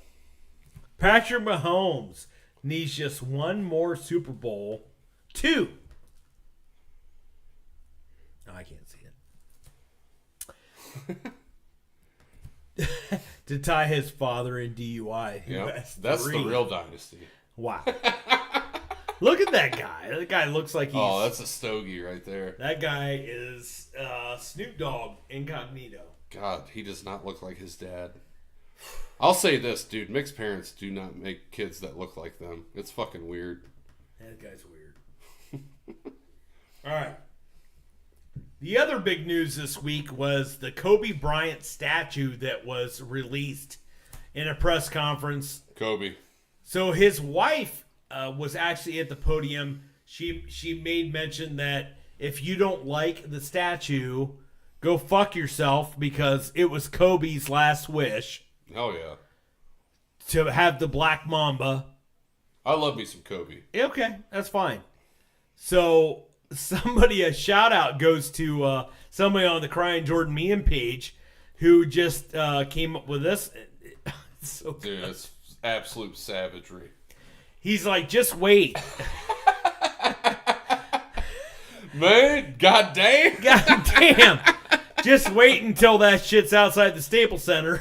Yeah, and it's kind of fucked the way you see it, but right above the feet, it's just ruined. There's nothing above the feet. There's nothing but ash. Yeah, nothing. Can't say that. I didn't say that. You said that. All right. So another contributor to the pod, Mark Wade, says, surprised it wasn't a Kobe statue. The Kobe statue wasn't him on Shaq's back being carried to titles. Or in 1,000 pieces after a helicopter crash. Which, dude, did we not have a pod maybe a week or two after Kobe died? Yeah, we did. Immediately after. We were pretty savage about it. We were. And I love that. That's why we do this. We do Right. not care about timing. And so is Mark right? I mean, should the statue Is he right? have been? Oh, so Should the this- reason I was laughing so hard Right. earlier is because there is a great argument to be made that Kobe would not have 5 rings without Shaq. Right. He did win 2 with Powell. Or Pau Gasol. Right. All right. Well, I mean, fuck. LeBron had Kyrie and Dwayne. Okay, You know, that's fair. everybody has somebody. That's fair. You don't win a fucking title by yourself. All you Jordan sleepers think that he could, even though Scottie Pippen was a hell of a fucking player at that time. Yeah. It was just funny to me because, dude, Shaq was literally the most dominant player I've ever seen in my Oh, life. God. It's Wilt Chamberlain, him to me, and then LeBron. Oh, really? Like domination, like physically, mentally, the best players that in an era that just dominate. So are you talking like GOAT status? Or are you talking... Oh, GOATs. Well, to me, it's LeBron, Mike, Kobe, Yeah. Larry, Magic, Akeem. Mine is almost... I got to dig deep on this. It's LeBron. But that's right off the top of my head. If we really want to talk about... We need to have a pod that we talk Yeah, about this. it's LeBron, then probably Jordan, then probably... I gotta go Magic Johnson, I think, maybe. Really? Yeah, Well, I I gotta can get see him that. in there. I could see that, but just watch... Bird. I'd go like 3-4, Well, 4-3. That's why I said LeBron, MJ, Kobe, Larry, Akeem, then Magic. Kobe's out of my top 10. What? Kobe's out of my top 10 for GOATs. Okay. I mean, it's fair. You already said it. I mean, but you said your point. Kobe's not winning without Shaq or Pau Gasol, right? Who did Larry Bird have? Larry Bird had fucking no, stop. He had 3 other Hall of Famers. Okay, but Danny Ainge wasn't in the starting lineup. You had Robert Parrish. Bill Walton. And, okay, well, in this... Larry, all right, but Kobe, yes, he won 3 with Shaq, okay? Yeah. He also won 2 with Pau Gasol. Right. Which is an all-star. But you're telling me Pau Gasol is a top 50 player all time? No, probably not. True. Is Dwayne Wade? If he's not, he's Yeah, close. he is. I agree. Wade is. Now, this is the most impressive thing about LeBron. Kyrie? No, he's not. Kevin Really? Love? Okay. No, he's not. All right. No, that's what I'm saying, like top 50. You're gonna fall off the end of the earth with that. Well, I'm just saying, like, top 50. That's what, like, and he beat a 73-19 with 2 all-stars. Right. To me, they're not all-time greats. Right. Now, Kyrie, could you say he's a top 10 point guard of all time? Sure. Yeah. But, all right. This is the end. I need to pee. You need to pee. I need to pee a lot. RawDawgers are about to be out. We love you guys. We'll see you next week.